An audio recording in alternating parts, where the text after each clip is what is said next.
1999ನೇ ಇಸವಿ. ಹಿಂದಿ ಚಿತ್ರರಂಗದಲ್ಲಿ ಒಂದು ವಿಶೇಷ ರೀತಿಯ ಸಿನಿಮಾ ಬಿಡುಗಡೆಯಾಯಿತು. ಇಡೀ ಕುಟುಂಬ ಒಟ್ಟಿಗೆ ಕುಳಿತು ನೋಡಬಹುದಾದ, ಯಾವುದೇ ಅಶ್ಲೀಲತೆ, ಹಿಂಸೆ ಇಲ್ಲದ, ಸಂಸ್ಕಾರ ಮತ್ತು ಸಂಪ್ರದಾಯಗಳನ್ನು ಬಿತ್ತರಿಸುವ ಚಿತ್ರವದು.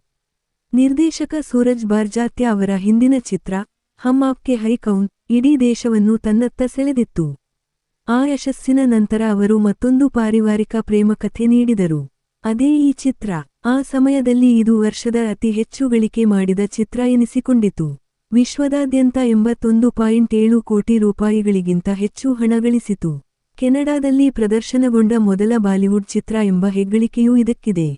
ಇಡೀ ಚಿತ್ರವನ್ನು ನೋಡುತ್ತಾ ಹೋದಂತೆಲ್ಲ ಇದೊಂದು ಕಾಲ್ಪನಿಕ ಲೋಕ ಎನಿಸುತ್ತದೆ. ಅಲ್ಲಿ ಪ್ರತಿಯೊಬ್ಬರ ಮುಖದಲ್ಲೂ ಯಾವಾಗಲೂ ಮಂದಹಾಸ ಮೂಡಿರುತ್ತದೆ. ಮನೆಯ ಹಿರಿಯರನ್ನು ದೇವರಂತೆ ಪೂಜಿಸಲಾಗುತ್ತದೆ. ಅಣ್ಣ ತಮ್ಮಂದಿರ ನಡುವೆ ಪ್ರೀತಿ, ಅತ್ತಿಗೆ ಸೊಸೆಯಂದಿರ ನಡುವೆ ವಾತ್ಸಲ್ಯ.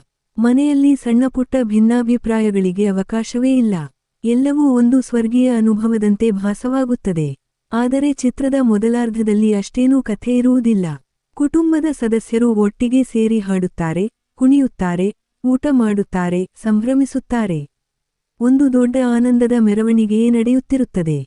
ಮದುವೆ, ನಿಶ್ಚಿತಾರ್ಥ, ಹುಟ್ಟುಹಬ್ಬ ಹೀಗೆ ಪ್ರತಿಯೊಂದು ಸಂದರ್ಭವೂ ಹಬ್ಬವೇ ಆಗಿರುತ್ತದೆ. ನೋಡುಗರಿಗೆ ಇದು ಸ್ವಲ್ಪ ಮಟ್ಟಿಗೆ ಬೇಸರ ತರಿಸಬಹುದು. ಆದರೆ ಕುಟುಂಬ ಸಹಿತ ಕುಳಿತು ಈ ಭಾಗವನ್ನು ನೋಡುತ್ತಿದ್ದರೆ ಆ ಸಿಹಿ ಭಾವನೆಗಳು ನಮ್ಮನ್ನೂ ಆವರಿಸುತ್ತವೆ. ಚಿತ್ರದ ನಟ ವರ್ಗದ ಬಗ್ಗೆ ಮಾತನಾಡುವುದಾದರೆ, ಇದೊಂದು ಸ್ಟಾರ್ ಸಮೂಹದ ಚಿತ್ರ. ಮೋನಿಶ್ ಬೈಲ್ ಅವರು ಅಣ್ಣನ ಪಾತ್ರದಲ್ಲಿ ಬಹಳ ಗಂಭೀರ ಮತ್ತು ಜವಾಬ್ದಾರಿಯುತ ವ್ಯಕ್ತಿತ್ವವನ್ನು ತೋರಿಸುತ್ತಾರೆ. ಕುಟುಂಬದ ಹಿರಿಯ ಮಗನಾಗಿ ಅವರಿಗೆ ಹೆಚ್ಚಿನ ಸಂಭಾಷಣೆಗಳಿಲ್ಲದಿದ್ದರೂ, ಅವರ ಅಭಿನಯದಲ್ಲಿ ಒಂದು ಪ್ರೌಢಿಮೆಯಿದೆ. ಸಲ್ಮಾನ್ ಖಾನ್ ಅವರದು ಈ ಚಿತ್ರದಲ್ಲಿ ಬಹಳ ಸೂಕ್ಷ್ಮವಾದ ಪಾತ್ರ. ಅವರು ಪ್ರೇಮ್ ಎಂಬ ಪಾತ್ರದಲ್ಲಿ ಕಾಣಿಸಿಕೊಂಡಿದ್ದಾರೆ. ಸಾಮಾನ್ಯವಾಗಿ ಸಲ್ಮಾನ್ ಅವರನ್ನು ಡ್ಯಾಶಿಂಗ್ ಮತ್ತು ಎನರ್ಜೆಟಿಕ್ ಪಾತ್ರಗಳಲ್ಲಿ ನೋಡಿರುವ ನಾವು, ಇಲ್ಲಿ ಅವರು ಬಹಳ ಶಾಂತ ಮತ್ತು ಸಂಯಮದ ಪಾತ್ರದಲ್ಲಿ ಕಾಣಿಸಿಕೊಂಡಿದ್ದಾರೆ. ಈ ಬಗ್ಗೆ ಅವರಿಗೆ ಮೊದಲು ಸ್ವಲ್ಪ ಅಸಮಾಧಾನವಿತ್ತಂತೆ. ಅವರು ನಿರ್ದೇಶಕರಿಗೆ, ಸೈಫ್ ಅವರ ಪಾತ್ರ ನನ್ನ ಸ್ಟೈಲ್ಗೆ ಹೊಂದಿಕೆಯಾಗುತ್ತದೆ, ಅದನ್ನು ನನಗೆ ಏಕೆ ಕೊಡಬಾರದು ಎಂದು ಕೇಳಿದ್ದರಂತೆ. ಆದರೆ ನಿರ್ದೇಶಕರು ಸಲ್ಮಾನ್ ಅವರಲ್ಲಿರುವ ಮತ್ತೊಂದು ಮುಖವನ್ನು ತೋರಿಸಲು ಈ ನಿರ್ಧಾರ ತೆಗೆದುಕೊಂಡಿದ್ದರು. ಅವರ ತಂದೆ ಸಲೀಂ ಖಾನ್ ಅವರು ಚಿತ್ರ ನೋಡಿದ ನಂತರ, ಪ್ರೇಮ್ ಪಾತ್ರವೇ ಅತ್ಯುತ್ತಮ ಎಂದು ಹೇಳಿ ಅವರ ಅನುಮಾನಗಳಿಗೆ ಪರಿಹಾರ ನೀಡಿದರು. ಸೈಫ್ ಅಲಿ ಖಾನ್ ಚಿತ್ರದಲ್ಲಿ ವಿನೋದ್ ಎಂಬ ಪಾತ್ರದಲ್ಲಿ ಕಾಣಿಸಿಕೊಂಡಿದ್ದಾರೆ. ಇವರು ಕುಟುಂಬದ ಕಿರಿಯ ಸದಸ್ಯ. ಬಹಳ ಉಲ್ಲಾಸಭರಿತ, ತಮಾಷೆಯ ಪಾತ್ರ ಅವರದು. ಅವರ ಸಂಭಾಷಣೆಗಳು, ಹಾವಭಾವಗಳು ಎಲ್ಲರ ಮನಸ್ಸನ್ನು ಗೆಲ್ಲುತ್ತವೆ. ನಾಯಕಿಯರ ಬಗ್ಗೆ ಹೇಳುವುದಾದರೆ, ತಬು, ಸೋನಾಲಿ ಬೇಂದ್ರೆ ಮತ್ತು ಕರಿಷ್ಮಾ ಕಪೂರ್ ಅವರು ಮೂವರು ವಧುಗಳ ಪಾತ್ರದಲ್ಲಿದ್ದಾರೆ. ತಬು ಅವರು ಅತ್ಯಂತ ಸಂಯಮದ ಅಭಿನಯ ನೀಡುತ್ತಾರೆ. ಸೋನಾಲಿ ಬೇಂದ್ರೆ ತಮ್ಮ ಸೌಂದರ್ಯ ಮತ್ತು ಸಂಯಮದ ಶೈಲಿಯಿಂದ ಗಮನ ಸೆಳೆಯುತ್ತಾರೆ. ಕರಿಷ್ಮಾ ಕಪೂರ್ ಅವರ ಪಾತ್ರದಲ್ಲಿ ಸ್ವಲ್ಪ ಅತಿಶಯೋಕ್ತಿ ಇದೆ ಎನಿಸಿದರೂ, ಅವರು ಆ ಪಾತ್ರಕ್ಕೆ ಹೊಂದಿಕೊಳ್ಳುತ್ತಾರೆ. ಆಲೋಕ್ನಾಥ್, ರೀಮಾ ಲಾಗೂ ಅವರು ಹಿರಿಯರ ಪಾತ್ರವನ್ನು ಉತ್ತಮವಾಗಿ ನಿಭಾಯಿಸಿದ್ದಾರೆ. ಚಿತ್ರದ ಪ್ರಮುಖ ಸಮಸ್ಯೆ ಎಂದರೆ ಅದರಲ್ಲಿ ನೈಜತೆಯ ಕೊರತೆ. 2024ರಲ್ಲಿ ಒಂದು ಸಂದರ್ಶನದಲ್ಲಿ ನಿರ್ದೇಶಕ ಸೂರಜ್ ಬಾರ್ಜಾತ್ಯ ಅವರೇ ಒಪ್ಪಿಕೊಂಡಂತೆ, ಆ ಕಾಲ್ಪನಿಕ ಪರ್ಫೆಕ್ಟ್ ಫ್ಯಾಮಿಲಿ ಒಂದು ಮುಖವಾಡವಾಗಿತ್ತು. ಆ ಮನೆಯಲ್ಲಿ ಪ್ರೀತಿಗಿಂತ ಭಯವೂ ಆಡಳಿತ ನಡೆಸುತ್ತಿತ್ತು. ಹಿರಿಯರನ್ನು ಪ್ರಶ್ನಿಸಲು ಸಾಧ್ಯವಿರಲಿಲ್ಲ. ಮಕ್ಕಳು ಅವರನ್ನು ಪ್ರೀತಿಸಿದ್ದರಿಂದಲ್ಲ, ಬದಲಿಗೆ ಅವರ ಕೋಪಕ್ಕೆ ತುತ್ತಾಗಿ ಸ್ಥಾನಮಾನ ಕಳೆದುಕೊಳ್ಳುವ ಭಯದಿಂದ ವಿಧೇಯರಾಗಿ ನಡೆದುಕೊಳ್ಳುತ್ತಿದ್ದರು. ಹೆಣ್ಣು ಮಕ್ಕಳಿಗೆ ಮನೆಯಲ್ಲಿ ಅಷ್ಟೇನೂ ಮಹತ್ವವಿರಲಿಲ್ಲ. ಆಸ್ತಿಯ ಹಕ್ಕು ಗಂಡು ಮಕ್ಕಳಿಗೆ ಮಾತ್ರ ಎಂಬ ಧೋರಣೆಯಿತ್ತು. ಈ ಎಲ್ಲ ಅಂಶಗಳು ಚಿತ್ರವನ್ನು ಇಂದಿನ ದೃಷ್ಟಿಯಲ್ಲಿ ಹಳತಾಗಿಸುತ್ತವೆ.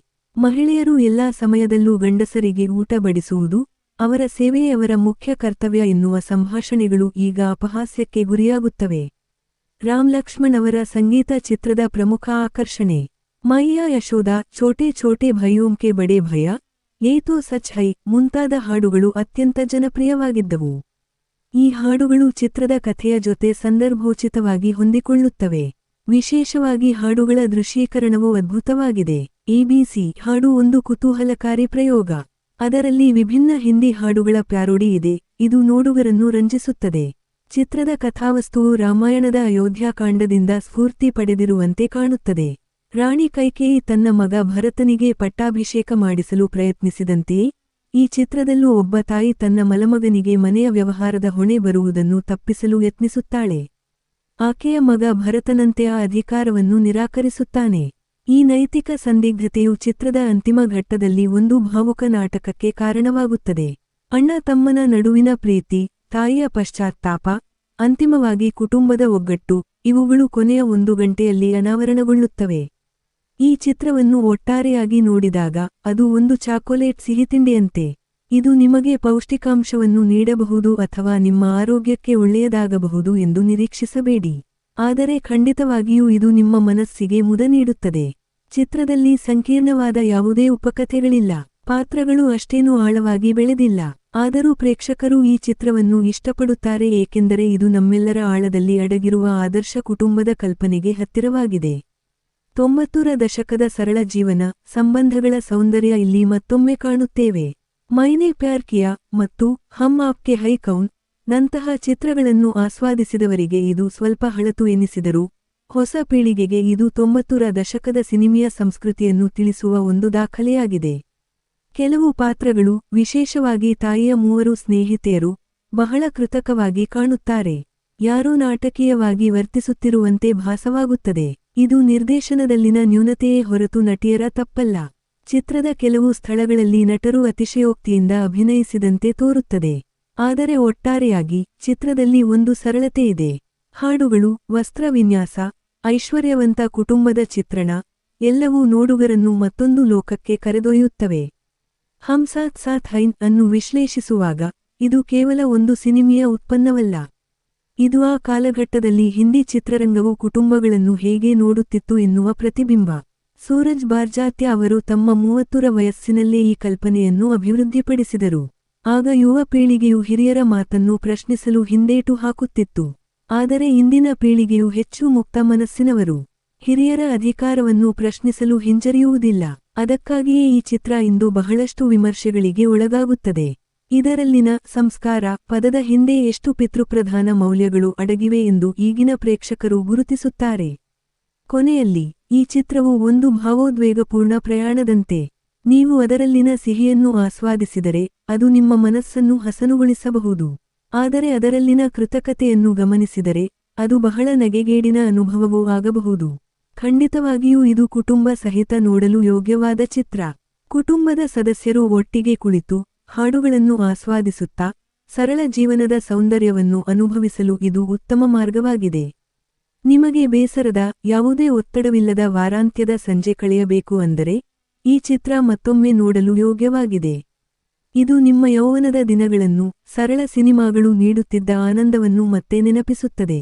ಚಿತ್ರೀಕರಣದ ವೈಭವ, ಸುಂದರ ಸ್ಥಳಗಳ ಚಿತ್ರಣ, ಅದ್ಭುತ ವಸ್ತ್ರವಿನ್ಯಾಸ ಇವೆಲ್ಲವೂ ದೃಶ್ಯ ಸೌಂದರ್ಯವನ್ನು ಒದಗಿಸುತ್ತವೆ. ಸಲ್ಮಾನ್ ಸೈಫ್ ಮೋನಿಶ್ ಅವರ ಸಹೋದರ ಪ್ರೇಮ, ತಬು ಸೋನಾಲಿ ಕರಿಷ್ಮಾ ಅವರ ಸೌಂದರ್ಯ, ರೀಮಾ ಲಾಗೂ ಅವರ ತಾಯಿಯ ಪಾತ್ರ ಇವೆಲ್ಲವೂ ಚಿತ್ರದ ಬಹುಪದರದ ಅನುಭವವನ್ನು ಸೃಷ್ಟಿಸುತ್ತವೆ. ಹಾಗಾಗಿ ಇದೊಂದು ಪರಿಪೂರ್ಣ ಚಿತ್ರವಲ್ಲ, ಆದರೆ ಖಂಡಿತವಾಗಿಯೂ ಹೃದಯಕ್ಕೆ ಹತ್ತಿರವಾದ ಚಿತ್ರ. ಕೆಲವೊಮ್ಮೆ ನಾವು ವಾಸ್ತವದಿಂದ ದೂರವಾಗಿ ಒಂದು ಕಾಲ್ಪನಿಕ ಲೋಕದಲ್ಲಿ ಸ್ವಲ್ಪ ಸಮಯ ಕಳೆಯಬೇಕು ಎನ್ನಿಸಿದಾಗ ಈ ಚಿತ್ರ ನೆನಪಿಗೆ ಬರುತ್ತದೆ. ಹಳೆಯ ನೆನಪುಗಳನ್ನು ಮತ್ತೆ ಬದುಕಲು ಇಷ್ಟಪಡುವವರಿಗೆ ಈ ಚಿತ್ರ ಸದಾಕಾಲ ಒಂದು ವಿಶೇಷ ಸ್ಥಾನವನ್ನು ಹೊಂದಿದೆ. 1999ನೇ ಇಸವಿ ಹಿಂದಿ ಚಿತ್ರರಂಗದಲ್ಲಿ ಒಂದು ವಿಶೇಷ ರೀತಿಯ ಸಿನಿಮಾ ಬಿಡುಗಡೆಯಾಯಿತು. ಇಡೀ ಕುಟುಂಬ ಒಟ್ಟಿಗೆ ಕುಳಿತು ನೋಡಬಹುದಾದ, ಯಾವುದೇ ಅಶ್ಲೀಲತೆ, ಹಿಂಸೆ ಇಲ್ಲದ, ಸಂಸ್ಕಾರ ಮತ್ತು ಸಂಪ್ರದಾಯಗಳನ್ನು ಬಿತ್ತರಿಸುವ ಚಿತ್ರವದು. ನಿರ್ದೇಶಕ ಸೂರಜ್ ಬಾರ್ಜಾತ್ಯ ಅವರ ಹಿಂದಿನ ಚಿತ್ರ ಹಮ್ ಆಪ್ಕೆ ಹೈ ಕೌನ್ ಇಡೀ ದೇಶವನ್ನು ತನ್ನತ್ತ ಸೆಳೆದಿತ್ತು.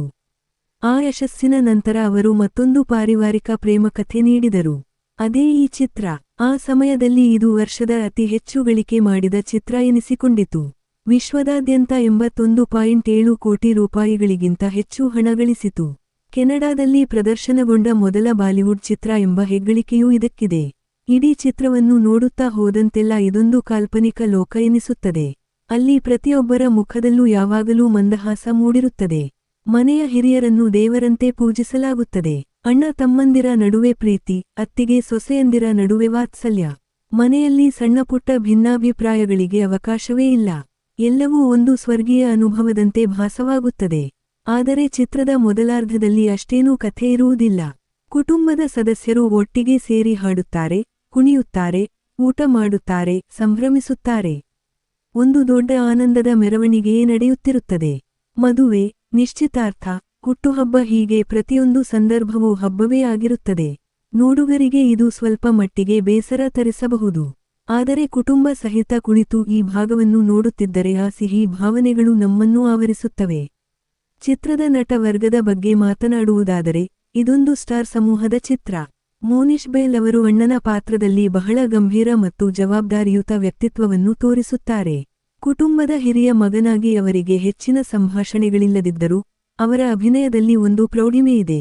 ಸಲ್ಮಾನ್ ಖಾನ್ ಅವರದು ಈ ಚಿತ್ರದಲ್ಲಿ ಬಹಳ ಸೂಕ್ಷ್ಮವಾದ ಪಾತ್ರ. ಅವರು ಪ್ರೇಮ್ ಎಂಬ ಪಾತ್ರದಲ್ಲಿ ಕಾಣಿಸಿಕೊಂಡಿದ್ದಾರೆ. ಸಾಮಾನ್ಯವಾಗಿ ಸಲ್ಮಾನ್ ಅವರನ್ನು ಡ್ಯಾಶಿಂಗ್ ಮತ್ತು ಎನರ್ಜೆಟಿಕ್ ಪಾತ್ರಗಳಲ್ಲಿ ನೋಡಿರುವ ನಾವು, ಇಲ್ಲಿ ಅವರು ಬಹಳ ಶಾಂತ ಮತ್ತು ಸಂಯಮದ ಪಾತ್ರದಲ್ಲಿ ಕಾಣಿಸಿಕೊಂಡಿದ್ದಾರೆ. ಈ ಬಗ್ಗೆ ಅವರಿಗೆ ಮೊದಲು ಸ್ವಲ್ಪ ಅಸಮಾಧಾನವಿತ್ತಂತೆ. ಅವರು ನಿರ್ದೇಶಕರಿಗೆ, ಸೈಫ್ ಅವರ ಪಾತ್ರ ನನ್ನ ಸ್ಟೈಲ್ಗೆ ಹೊಂದಿಕೆಯಾಗುತ್ತದೆ, ಅದನ್ನು ನನಗೆ ಏಕೆ ಕೊಡಬಾರದು ಎಂದು ಕೇಳಿದ್ದರಂತೆ. ಆದರೆ ನಿರ್ದೇಶಕರು ಸಲ್ಮಾನ್ ಅವರಲ್ಲಿರುವ ಮತ್ತೊಂದು ಮುಖವನ್ನು ತೋರಿಸಲು ಈ ನಿರ್ಧಾರ ತೆಗೆದುಕೊಂಡಿದ್ದರು. ಅವರ ತಂದೆ ಸಲೀಂ ಖಾನ್ ಅವರು ಚಿತ್ರ ನೋಡಿದ ನಂತರ, ಪ್ರೇಮ್ ಪಾತ್ರವೇ ಅತ್ಯುತ್ತಮ ಎಂದು ಹೇಳಿ ಅವರ ಅನುಮಾನಗಳಿಗೆ ಪರಿಹಾರ ನೀಡಿದರು. ಸೈಫ್ ಅಲಿ ಖಾನ್ ಚಿತ್ರದಲ್ಲಿ ವಿನೋದ್ ಎಂಬ ಪಾತ್ರದಲ್ಲಿ ಕಾಣಿಸಿಕೊಂಡಿದ್ದಾರೆ. ಇವರು ಕುಟುಂಬದ ಕಿರಿಯ ಸದಸ್ಯ. ಬಹಳ ಉಲ್ಲಾಸಭರಿತ, ತಮಾಷೆಯ ಪಾತ್ರ ಅವರದು. ಅವರ ಸಂಭಾಷಣೆಗಳು, ಹಾವಭಾವಗಳು ಎಲ್ಲರ ಮನಸ್ಸನ್ನು ಗೆಲ್ಲುತ್ತವೆ. ನಾಯಕಿಯರ ಬಗ್ಗೆ ಹೇಳುವುದಾದರೆ, ತಬು, ಸೋನಾಲಿ ಬೇಂದ್ರೆ ಮತ್ತು ಕರಿಷ್ಮಾ ಕಪೂರ್ ಅವರು ಮೂವರು ವಧುಗಳ ಪಾತ್ರದಲ್ಲಿದ್ದಾರೆ. ತಬು ಅವರು ಅತ್ಯಂತ ಸಂಯಮದ ಅಭಿನಯ ನೀಡುತ್ತಾರೆ. ಸೋನಾಲಿ ಬೇಂದ್ರೆ ತಮ್ಮ ಸೌಂದರ್ಯ ಮತ್ತು ಸಂಯಮದ ಶೈಲಿಯಿಂದ ಗಮನ ಸೆಳೆಯುತ್ತಾರೆ. ಕರಿಷ್ಮಾ ಕಪೂರ್ ಅವರ ಪಾತ್ರದಲ್ಲಿ ಸ್ವಲ್ಪ ಅತಿಶಯೋಕ್ತಿ ಇದೆ ಎನಿಸಿದರೂ ಅವರು ಆ ಪಾತ್ರಕ್ಕೆ ಹೊಂದಿಕೊಳ್ಳುತ್ತಾರೆ. ಆಲೋಕ್ನಾಥ್, ರೀಮಾ ಲಾಗೂ ಅವರು ಹಿರಿಯರ ಪಾತ್ರವನ್ನು ಉತ್ತಮವಾಗಿ ನಿಭಾಯಿಸಿದ್ದಾರೆ. ಚಿತ್ರದ ಪ್ರಮುಖ ಸಮಸ್ಯೆ ಎಂದರೆ ಅದರಲ್ಲಿ ನೈಜತೆಯ ಕೊರತೆ. 2024ರಲ್ಲಿ ಒಂದು ಸಂದರ್ಶನದಲ್ಲಿ ನಿರ್ದೇಶಕ ಸೂರಜ್ ಬಾರ್ಜಾತ್ಯ ಅವರೇ ಒಪ್ಪಿಕೊಂಡಂತೆ, ಆ ಕಾಲ್ಪನಿಕ ಪರ್ಫೆಕ್ಟ್ ಫ್ಯಾಮಿಲಿ ಒಂದು ಮುಖವಾಡವಾಗಿತ್ತು. ಆ ಮನೆಯಲ್ಲಿ ಪ್ರೀತಿಗಿಂತ ಭಯವೂ ಆಡಳಿತ ನಡೆಸುತ್ತಿತ್ತು. ಹಿರಿಯರನ್ನು ಪ್ರಶ್ನಿಸಲು ಸಾಧ್ಯವಿರಲಿಲ್ಲ. ಮಕ್ಕಳು ಅವರನ್ನು ಪ್ರೀತಿಸಿದ್ದರಿಂದಲ್ಲ, ಬದಲಿಗೆ ಅವರ ಕೋಪಕ್ಕೆ ತುತ್ತಾಗಿ ಸ್ಥಾನಮಾನ ಕಳೆದುಕೊಳ್ಳುವ ಭಯದಿಂದ ವಿಧೇಯರಾಗಿ ನಡೆದುಕೊಳ್ಳುತ್ತಿದ್ದರು. ಹೆಣ್ಣು ಮಕ್ಕಳಿಗೆ ಮನೆಯಲ್ಲಿ ಅಷ್ಟೇನೂ ಮಹತ್ವವಿರಲಿಲ್ಲ. ಆಸ್ತಿಯ ಹಕ್ಕು ಗಂಡು ಮಕ್ಕಳಿಗೆ ಮಾತ್ರ ಎಂಬ ಧೋರಣೆ ಇತ್ತು. ಈ ಎಲ್ಲ ಅಂಶಗಳು ಚಿತ್ರವನ್ನು ಇಂದಿನ ದೃಷ್ಟಿಯಲ್ಲಿ ಹಳತಾಗಿಸುತ್ತವೆ. ಮಹಿಳೆಯರು ಎಲ್ಲಾ ಸಮಯದಲ್ಲೂ ಗಂಡಸರಿಗೆ ಊಟ ಬಡಿಸುವುದು, ಅವರ ಸೇವೆಯೇ ಅವರ ಮುಖ್ಯ ಕರ್ತವ್ಯ ಎನ್ನುವ ಸಂಭಾಷಣೆಗಳು ಈಗ ಅಪಹಾಸ್ಯಕ್ಕೆ ಗುರಿಯಾಗುತ್ತವೆ. ರಾಮ್ ಲಕ್ಷ್ಮಣ್ ಅವರ ಸಂಗೀತ ಚಿತ್ರದ ಪ್ರಮುಖ ಆಕರ್ಷಣೆ. ಮೈಯಾ ಯಶೋದಾ, ಛೋಟೆ ಛೋಟೆ ಭೈಯೋಂ ಕೆ ಬಡೇ ಭಯ, ಯೇ ತೋ ಸಚ್ ಹೈ ಮುಂತಾದ ಹಾಡುಗಳು ಅತ್ಯಂತ ಜನಪ್ರಿಯವಾಗಿದ್ದವು. ಈ ಹಾಡುಗಳು ಚಿತ್ರದ ಕಥೆಯ ಜೊತೆ ಸಂದರ್ಭೋಚಿತವಾಗಿ ಹೊಂದಿಕೊಳ್ಳುತ್ತವೆ. ವಿಶೇಷವಾಗಿ ಹಾಡುಗಳ ದೃಶ್ಯೀಕರಣವು ಅದ್ಭುತವಾಗಿದೆ. ಎಬಿಸಿ ಹಾಡು ಒಂದು ಕುತೂಹಲಕಾರಿ ಪ್ರಯೋಗ. ಅದರಲ್ಲಿ ವಿಭಿನ್ನ ಹಿಂದಿ ಹಾಡುಗಳ ಪ್ಯಾರೋಡಿ ಇದೆ, ಇದು ನೋಡುಗರನ್ನು ರಂಜಿಸುತ್ತದೆ. ಚಿತ್ರದ ಕಥಾವಸ್ತುವು ರಾಮಾಯಣದ ಅಯೋಧ್ಯಾಕಾಂಡದಿಂದ ಸ್ಫೂರ್ತಿ ಪಡೆದಿರುವಂತೆ ಕಾಣುತ್ತದೆ. ರಾಣಿ ಕೈಕೇಯಿ ತನ್ನ ಮಗ ಭರತನಿಗೆ ಪಟ್ಟಾಭಿಷೇಕ ಮಾಡಿಸಲು ಪ್ರಯತ್ನಿಸಿದಂತೆಯೇ, ಈ ಚಿತ್ರದಲ್ಲೂ ಒಬ್ಬ ತಾಯಿ ತನ್ನ ಮಲಮಗನಿಗೆ ಮನೆಯ ವ್ಯವಹಾರದ ಹೊಣೆ ಬರುವುದನ್ನು ತಪ್ಪಿಸಲು ಯತ್ನಿಸುತ್ತಾಳೆ. ಆಕೆಯ ಮಗ ಭರತನಂತೆ ಆ ಅಧಿಕಾರವನ್ನು ನಿರಾಕರಿಸುತ್ತಾನೆ. ಈ ನೈತಿಕ ಸಂದಿಗ್ಧತೆಯು ಚಿತ್ರದ ಅಂತಿಮ ಘಟ್ಟದಲ್ಲಿ ಒಂದು ಭಾವುಕ ನಾಟಕಕ್ಕೆ ಕಾರಣವಾಗುತ್ತದೆ. ಅಣ್ಣ ತಮ್ಮನ ನಡುವಿನ ಪ್ರೀತಿ, ತಾಯಿಯ ಪಶ್ಚಾತ್ತಾಪ, ಅಂತಿಮವಾಗಿ ಕುಟುಂಬದ ಒಗ್ಗಟ್ಟು, ಇವುಗಳು ಕೊನೆಯ 1 ಗಂಟೆಯಲ್ಲಿ ಅನಾವರಣಗೊಳ್ಳುತ್ತವೆ. ಈ ಚಿತ್ರವನ್ನು ಒಟ್ಟಾರೆಯಾಗಿ ನೋಡಿದಾಗ ಅದು ಒಂದು ಚಾಕೊಲೇಟ್ ಸಿಹಿತಿಂಡಿಯಂತೆ. ಇದು ನಿಮಗೆ ಪೌಷ್ಟಿಕಾಂಶವನ್ನು ನೀಡಬಹುದು ಅಥವಾ ನಿಮ್ಮ ಆರೋಗ್ಯಕ್ಕೆ ಒಳ್ಳೆಯದಾಗಬಹುದು ಎಂದು ನಿರೀಕ್ಷಿಸಬೇಡಿ. ಆದರೆ ಖಂಡಿತವಾಗಿಯೂ ಇದು ನಿಮ್ಮ ಮನಸ್ಸಿಗೆ ಮುದ ನೀಡುತ್ತದೆ. ಚಿತ್ರದಲ್ಲಿ ಸಂಕೀರ್ಣವಾದ ಯಾವುದೇ ಉಪಕಥೆಗಳಿಲ್ಲ. ಪಾತ್ರಗಳು ಅಷ್ಟೇನೂ ಆಳವಾಗಿ ಬೆಳೆದಿಲ್ಲ. ಆದರೂ ಪ್ರೇಕ್ಷಕರು ಈ ಚಿತ್ರವನ್ನು ಇಷ್ಟಪಡುತ್ತಾರೆ ಏಕೆಂದರೆ ಇದು ನಮ್ಮೆಲ್ಲರ ಆಳದಲ್ಲಿ ಅಡಗಿರುವ ಆದರ್ಶ ಕುಟುಂಬದ ಕಲ್ಪನೆಗೆ ಹತ್ತಿರವಾಗಿದೆ. 90ರ ದಶಕದ ಸರಳ ಜೀವನ, ಸಂಬಂಧಗಳ ಸೌಂದರ್ಯ ಇಲ್ಲಿ ಮತ್ತೊಮ್ಮೆ ಕಾಣುತ್ತೇವೆ. ಮೈನೆ ಪ್ಯಾರ್ ಕಿಯಾ ಮತ್ತು ಹಮ್ ಆಪ್ಕೆ ಹೈ ಕೌನ್ ನಂತಹ ಚಿತ್ರಗಳನ್ನು ಆಸ್ವಾದಿಸಿದವರಿಗೆ ಇದು ಸ್ವಲ್ಪ ಹಳತು ಎನಿಸಿದರೂ, ಹೊಸ ಪೀಳಿಗೆಗೆ ಇದು 90ರ ದಶಕದ ಸಿನಿಮೆಯ ಸಂಸ್ಕೃತಿಯನ್ನು ತಿಳಿಸುವ ಒಂದು ದಾಖಲೆಯಾಗಿದೆ.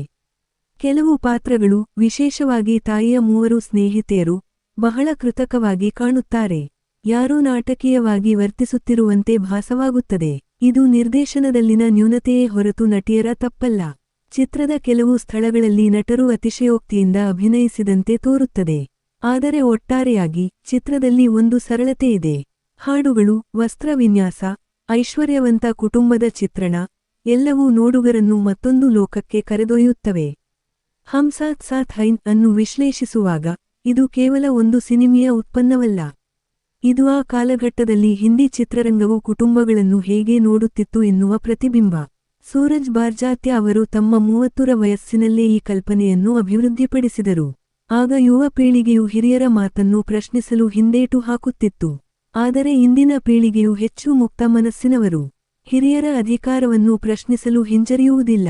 ಅದಕ್ಕಾಗಿಯೇ ಈ ಚಿತ್ರ ಇಂದು ಬಹಳಷ್ಟು ವಿಮರ್ಶೆಗಳಿಗೆ ಒಳಗಾಗುತ್ತದೆ. ಇದರಲ್ಲಿನ ಸಂಸ್ಕಾರ ಪದದ ಹಿಂದೆ ಎಷ್ಟು ಪಿತೃಪ್ರಧಾನ ಮೌಲ್ಯಗಳು ಅಡಗಿವೆ ಎಂದು ಈಗಿನ ಪ್ರೇಕ್ಷಕರು ಗುರುತಿಸುತ್ತಾರೆ. ಕೊನೆಯಲ್ಲಿ ಈ ಚಿತ್ರವು ಒಂದು ಭಾವೋದ್ವೇಗಪೂರ್ಣ ಪ್ರಯಾಣದಂತೆ. ನೀವು ಅದರಲ್ಲಿನ ಸಿಹಿಯನ್ನು ಆಸ್ವಾದಿಸಿದರೆ ಅದು ನಿಮ್ಮ ಮನಸ್ಸನ್ನು ಹಸನುಗೊಳಿಸಬಹುದು. ಆದರೆ ಅದರಲ್ಲಿನ ಕೃತಕತೆಯನ್ನು ಗಮನಿಸಿದರೆ ಅದು ಬಹಳ ನಗೆಗೇಡಿನ ಅನುಭವವೂ ಆಗಬಹುದು. ಖಂಡಿತವಾಗಿಯೂ ಇದು ಕುಟುಂಬ ಸಹಿತ ನೋಡಲು ಯೋಗ್ಯವಾದ ಚಿತ್ರ. ಕುಟುಂಬದ ಸದಸ್ಯರು ಒಟ್ಟಿಗೆ ಕುಳಿತು ಹಾಡುಗಳನ್ನು ಆಸ್ವಾದಿಸುತ್ತಾ ಸರಳ ಜೀವನದ ಸೌಂದರ್ಯವನ್ನು ಅನುಭವಿಸಲು ಇದು ಉತ್ತಮ ಮಾರ್ಗವಾಗಿದೆ. ನಿಮಗೆ ಬೇಸರದ, ಯಾವುದೇ ಒತ್ತಡವಿಲ್ಲದ ವಾರಾಂತ್ಯದ ಸಂಜೆ ಕಳೆಯಬೇಕು ಅಂದರೆ ಈ ಚಿತ್ರ ಮತ್ತೊಮ್ಮೆ ನೋಡಲು ಯೋಗ್ಯವಾಗಿದೆ. ಇದು ನಿಮ್ಮ ಯೌವನದ ದಿನಗಳನ್ನು ಸರಳ ಸಿನಿಮಾಗಳು ನೀಡುತ್ತಿದ್ದ ಆನಂದವನ್ನು ಮತ್ತೆ ನೆನಪಿಸುತ್ತದೆ. ಚಿತ್ರೀಕರಣದ ವೈಭವ, ಸುಂದರ ಸ್ಥಳಗಳ ಚಿತ್ರಣ, ಅದ್ಭುತ ವಸ್ತ್ರವಿನ್ಯಾಸ ಇವೆಲ್ಲವೂ ದೃಶ್ಯ ಸೌಂದರ್ಯವನ್ನು ಒದಗಿಸುತ್ತವೆ. ಸಲ್ಮಾನ್ ಸೈಫ್ ಮೋನಿಶ್ ಅವರ ಸಹೋದರ ಪ್ರೇಮ, ತಬು ಸೋನಾಲಿ ಕರಿಷ್ಮಾ ಅವರ ಸೌಂದರ್ಯ, ರೀಮಾ ಲಾಗೂ ಅವರ ತಾಯಿಯ ಪಾತ್ರ ಇವೆಲ್ಲವೂ ಚಿತ್ರದ ಬಹುಪದರದ ಅನುಭವವನ್ನು ಸೃಷ್ಟಿಸುತ್ತವೆ. ಹಾಗಾಗಿ ಇದೊಂದು ಪರಿಪೂರ್ಣ ಚಿತ್ರವಲ್ಲ, ಆದರೆ ಖಂಡಿತವಾಗಿಯೂ ಹೃದಯಕ್ಕೆ ಹತ್ತಿರವಾದ ಚಿತ್ರ. ಕೆಲವೊಮ್ಮೆ ನಾವು ವಾಸ್ತವದಿಂದ ದೂರವಾಗಿ ಒಂದು ಕಾಲ್ಪನಿಕ ಲೋಕದಲ್ಲಿ ಸ್ವಲ್ಪ ಸಮಯ ಕಳೆಯಬೇಕು ಎನ್ನಿಸಿದಾಗ ಈ ಚಿತ್ರ ನೆನಪಿಗೆ ಬರುತ್ತದೆ. ಹಳೆಯ ನೆನಪುಗಳನ್ನು ಮತ್ತೆ ಬದುಕಲು ಇಷ್ಟಪಡುವವರಿಗೆ ಈ ಚಿತ್ರ ಸದಾಕಾಲ ಒಂದು ವಿಶೇಷ ಸ್ಥಾನವನ್ನು ಹೊಂದಿದೆ. 1999ನೇ ಇಸವಿ ಹಿಂದಿ ಚಿತ್ರರಂಗದಲ್ಲಿ ಒಂದು ವಿಶೇಷ ರೀತಿಯ ಸಿನಿಮಾ ಬಿಡುಗಡೆಯಾಯಿತು. ಇಡೀ ಕುಟುಂಬ ಒಟ್ಟಿಗೆ ಕುಳಿತು ನೋಡಬಹುದಾದ, ಯಾವುದೇ ಅಶ್ಲೀಲತೆ, ಹಿಂಸೆ ಇಲ್ಲದ, ಸಂಸ್ಕಾರ ಮತ್ತು ಸಂಪ್ರದಾಯಗಳನ್ನು ಬಿತ್ತರಿಸುವ ಚಿತ್ರವದು. ನಿರ್ದೇಶಕ ಸೂರಜ್ ಬಾರ್ಜಾತ್ಯ ಅವರ ಹಿಂದಿನ ಚಿತ್ರ ಹಮ್ ಆಪ್ಕೆ ಹೈ ಕೌನ್ ಇಡೀ ದೇಶವನ್ನು ತನ್ನತ್ತ ಸೆಳೆದಿತ್ತು. ಆ ಯಶಸ್ಸಿನ ನಂತರ ಅವರು ಮತ್ತೊಂದು ಪಾರಿವಾರಿಕ ಪ್ರೇಮಕಥೆ ನೀಡಿದರು. ಅದೇ ಈ ಚಿತ್ರ. ಆ ಸಮಯದಲ್ಲಿ ಇದು ವರ್ಷದ ಅತಿ ಹೆಚ್ಚು ಗಳಿಕೆ ಮಾಡಿದ ಚಿತ್ರ ಎನಿಸಿಕೊಂಡಿತು.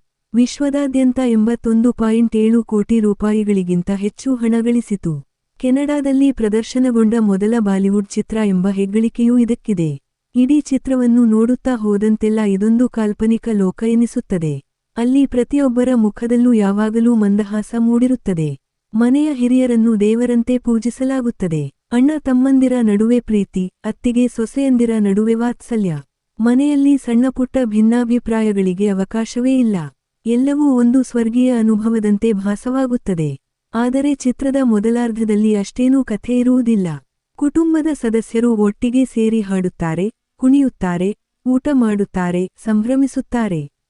ಒಂದು ದೊಡ್ಡ ಆನಂದದ ಮೆರವಣಿಗೆಯೇ ನಡೆಯುತ್ತಿರುತ್ತದೆ. ಮದುವೆ, ನಿಶ್ಚಿತಾರ್ಥ, ಹುಟ್ಟುಹಬ್ಬ ಹೀಗೆ ಪ್ರತಿಯೊಂದು ಸಂದರ್ಭವೂ ಹಬ್ಬವೇ ಆಗಿರುತ್ತದೆ. ನೋಡುಗರಿಗೆ ಇದು ಸ್ವಲ್ಪ ಮಟ್ಟಿಗೆ ಬೇಸರ ತರಿಸಬಹುದು. ಆದರೆ ಕುಟುಂಬ ಸಹಿತ ಕುಳಿತು ಈ ಭಾಗವನ್ನು ನೋಡುತ್ತಿದ್ದರೆ ಆ ಸಿಹಿ ಭಾವನೆಗಳು ನಮ್ಮನ್ನೂ ಆವರಿಸುತ್ತವೆ. ಚಿತ್ರದ ನಟ ವರ್ಗದ ಬಗ್ಗೆ ಮಾತನಾಡುವುದಾದರೆ ಇದೊಂದು ಸ್ಟಾರ್ ಸಮೂಹದ ಚಿತ್ರ. ಮೋನಿಶ್ ಬೈಲ್ ಅವರು ಅಣ್ಣನ ಪಾತ್ರದಲ್ಲಿ ಬಹಳ ಗಂಭೀರ ಮತ್ತು ಜವಾಬ್ದಾರಿಯುತ ವ್ಯಕ್ತಿತ್ವವನ್ನು ತೋರಿಸುತ್ತಾರೆ. ಕುಟುಂಬದ ಹಿರಿಯ ಮಗನಾಗಿ ಅವರಿಗೆ ಹೆಚ್ಚಿನ ಸಂಭಾಷಣೆಗಳಿಲ್ಲದಿದ್ದರೂ ಅವರ ಅಭಿನಯದಲ್ಲಿ ಒಂದು ಪ್ರೌಢಿಮೆಯಿದೆ. ಸಲ್ಮಾನ್ ಖಾನ್ ಅವರದು ಈ ಚಿತ್ರದಲ್ಲಿ ಬಹಳ ಸೂಕ್ಷ್ಮವಾದ ಪಾತ್ರ. ಅವರು ಪ್ರೇಮ್ ಎಂಬ ಪಾತ್ರದಲ್ಲಿ ಕಾಣಿಸಿಕೊಂಡಿದ್ದಾರೆ. ಸಾಮಾನ್ಯವಾಗಿ ಸಲ್ಮಾನ್ ಅವರನ್ನು ಡ್ಯಾಶಿಂಗ್ ಮತ್ತು ಎನರ್ಜೆಟಿಕ್ ಪಾತ್ರಗಳಲ್ಲಿ ನೋಡಿರುವ ನಾವು, ಇಲ್ಲಿ ಅವರು ಬಹಳ ಶಾಂತ ಮತ್ತು ಸಂಯಮದ ಪಾತ್ರದಲ್ಲಿ ಕಾಣಿಸಿಕೊಂಡಿದ್ದಾರೆ. ಈ ಬಗ್ಗೆ ಅವರಿಗೆ ಮೊದಲು ಸ್ವಲ್ಪ ಅಸಮಾಧಾನವಿತ್ತಂತೆ. ಅವರು ನಿರ್ದೇಶಕರಿಗೆ, ಸೈಫ್ ಅವರ ಪಾತ್ರ ನನ್ನ ಸ್ಟೈಲ್ಗೆ ಹೊಂದಿಕೆಯಾಗುತ್ತದೆ, ಅದನ್ನು ನನಗೆ ಏಕೆ ಕೊಡಬಾರದು ಎಂದು ಕೇಳಿದ್ದರಂತೆ. ಆದರೆ ನಿರ್ದೇಶಕರು ಸಲ್ಮಾನ್ ಅವರಲ್ಲಿರುವ ಮತ್ತೊಂದು ಮುಖವನ್ನು ತೋರಿಸಲು ಈ ನಿರ್ಧಾರ ತೆಗೆದುಕೊಂಡಿದ್ದರು. ಅವರ ತಂದೆ ಸಲೀಂ ಖಾನ್ ಅವರು ಚಿತ್ರ ನೋಡಿದ ನಂತರ, ಪ್ರೇಮ್ ಪಾತ್ರವೇ ಅತ್ಯುತ್ತಮ ಎಂದು ಹೇಳಿ ಅವರ ಅನುಮಾನಗಳಿಗೆ ಪರಿಹಾರ ನೀಡಿದರು. ಸೈಫ್ ಅಲಿ ಖಾನ್ ಚಿತ್ರದಲ್ಲಿ ವಿನೋದ್ ಎಂಬ ಪಾತ್ರದಲ್ಲಿ ಕಾಣಿಸಿಕೊಂಡಿದ್ದಾರೆ. ಇವರು ಕುಟುಂಬದ ಕಿರಿಯ ಸದಸ್ಯ. ಬಹಳ ಉಲ್ಲಾಸಭರಿತ, ತಮಾಷೆಯ ಪಾತ್ರ ಅವರದು. ಅವರ ಸಂಭಾಷಣೆಗಳು, ಹಾವಭಾವಗಳು ಎಲ್ಲರ ಮನಸ್ಸನ್ನು ಗೆಲ್ಲುತ್ತವೆ. ನಾಯಕಿಯರ ಬಗ್ಗೆ ಹೇಳುವುದಾದರೆ, ತಬು, ಸೋನಾಲಿ ಬೇಂದ್ರೆ ಮತ್ತು ಕರಿಷ್ಮಾ ಕಪೂರ್ ಅವರು ಮೂವರು ವಧುಗಳ ಪಾತ್ರದಲ್ಲಿದ್ದಾರೆ. ತಬು ಅವರು ಅತ್ಯಂತ ಸಂಯಮದ ಅಭಿನಯ ನೀಡುತ್ತಾರೆ. ಸೋನಾಲಿ ಬೇಂದ್ರೆ ತಮ್ಮ ಸೌಂದರ್ಯ ಮತ್ತು ಸಂಯಮದ ಶೈಲಿಯಿಂದ ಗಮನ ಸೆಳೆಯುತ್ತಾರೆ. ಕರಿಷ್ಮಾ ಕಪೂರ್ ಅವರ ಪಾತ್ರದಲ್ಲಿ ಸ್ವಲ್ಪ ಅತಿಶಯೋಕ್ತಿ ಇದೆ ಎನಿಸಿದರೂ ಅವರು ಆ ಪಾತ್ರಕ್ಕೆ ಹೊಂದಿಕೊಳ್ಳುತ್ತಾರೆ.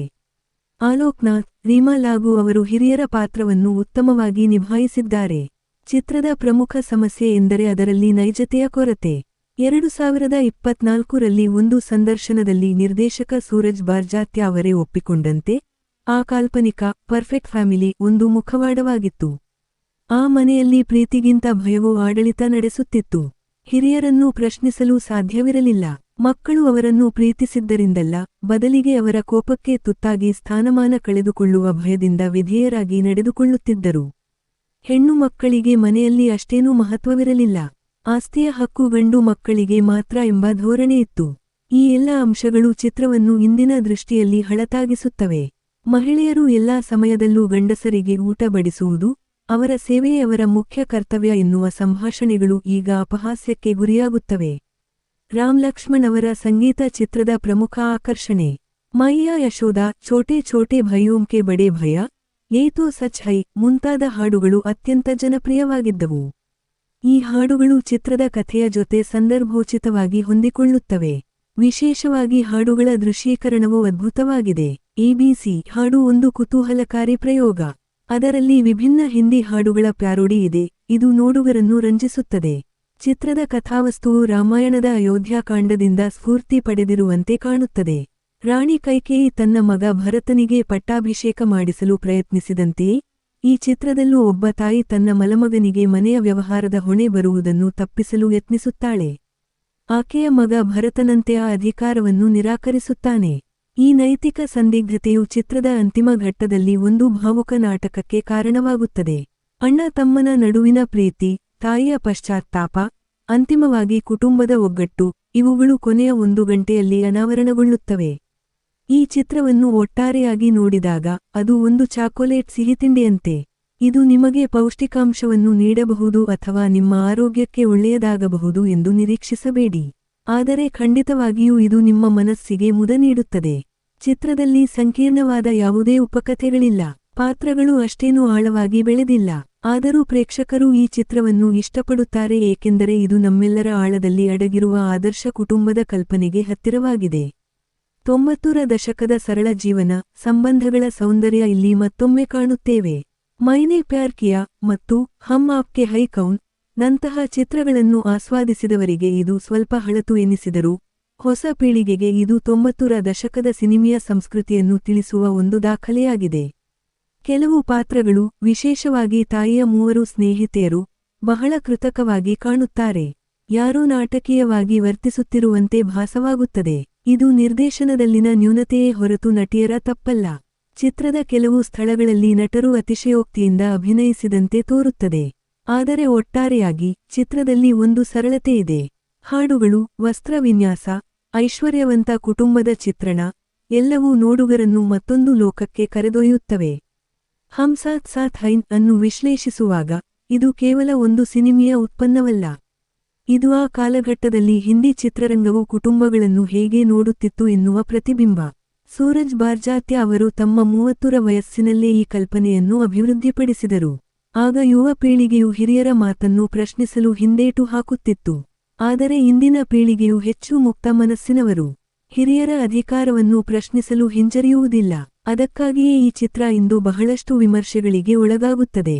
ಇದರಲ್ಲಿನ ಸಂಸ್ಕಾರ ಪದದ ಹಿಂದೆ ಎಷ್ಟು ಪಿತೃಪ್ರಧಾನ ಮೌಲ್ಯಗಳು ಅಡಗಿವೆ ಎಂದು ಈಗಿನ ಪ್ರೇಕ್ಷಕರು ಗುರುತಿಸುತ್ತಾರೆ. ಕೊನೆಯಲ್ಲಿ, ಈ ಚಿತ್ರವು ಒಂದು ಭಾವೋದ್ವೇಗಪೂರ್ಣ ಪ್ರಯಾಣದಂತೆ. ನೀವು ಅದರಲ್ಲಿನ ಸಿಹಿಯನ್ನು ಆಸ್ವಾದಿಸಿದರೆ ಅದು ನಿಮ್ಮ ಮನಸ್ಸನ್ನು ಹಸನುಗೊಳಿಸಬಹುದು. ಆದರೆ ಅದರಲ್ಲಿನ ಕೃತಕತೆಯನ್ನು ಗಮನಿಸಿದರೆ ಅದು ಬಹಳ ನಗೆಗೇಡಿನ ಅನುಭವವೂ ಆಗಬಹುದು. ಖಂಡಿತವಾಗಿಯೂ ಇದು ಕುಟುಂಬ ಸಹಿತ ನೋಡಲು ಯೋಗ್ಯವಾದ ಚಿತ್ರ. ಕುಟುಂಬದ ಸದಸ್ಯರು ಒಟ್ಟಿಗೆ ಕುಳಿತು ಹಾಡುಗಳನ್ನು ಆಸ್ವಾದಿಸುತ್ತಾ ಸರಳ ಜೀವನದ ಸೌಂದರ್ಯವನ್ನು ಅನುಭವಿಸಲು ಇದು ಉತ್ತಮ ಮಾರ್ಗವಾಗಿದೆ. ನಿಮಗೆ ಬೇಸರದ, ಯಾವುದೇ ಒತ್ತಡವಿಲ್ಲದ ವಾರಾಂತ್ಯದ ಸಂಜೆ ಕಳೆಯಬೇಕು ಅಂದರೆ ಈ ಚಿತ್ರ ಮತ್ತೊಮ್ಮೆ ನೋಡಲು ಯೋಗ್ಯವಾಗಿದೆ. ಇದು ನಿಮ್ಮ ಯೌವನದ ದಿನಗಳನ್ನು, ಸರಳ ಸಿನಿಮಾಗಳು ನೀಡುತ್ತಿದ್ದ ಆನಂದವನ್ನು ಮತ್ತೆ ನೆನಪಿಸುತ್ತದೆ. ಚಿತ್ರೀಕರಣದ ವೈಭವ, ಸುಂದರ ಸ್ಥಳಗಳ ಚಿತ್ರಣ, ಅದ್ಭುತ ವಸ್ತ್ರವಿನ್ಯಾಸ ಇವೆಲ್ಲವೂ ದೃಶ್ಯ ಸೌಂದರ್ಯವನ್ನು ಒದಗಿಸುತ್ತವೆ.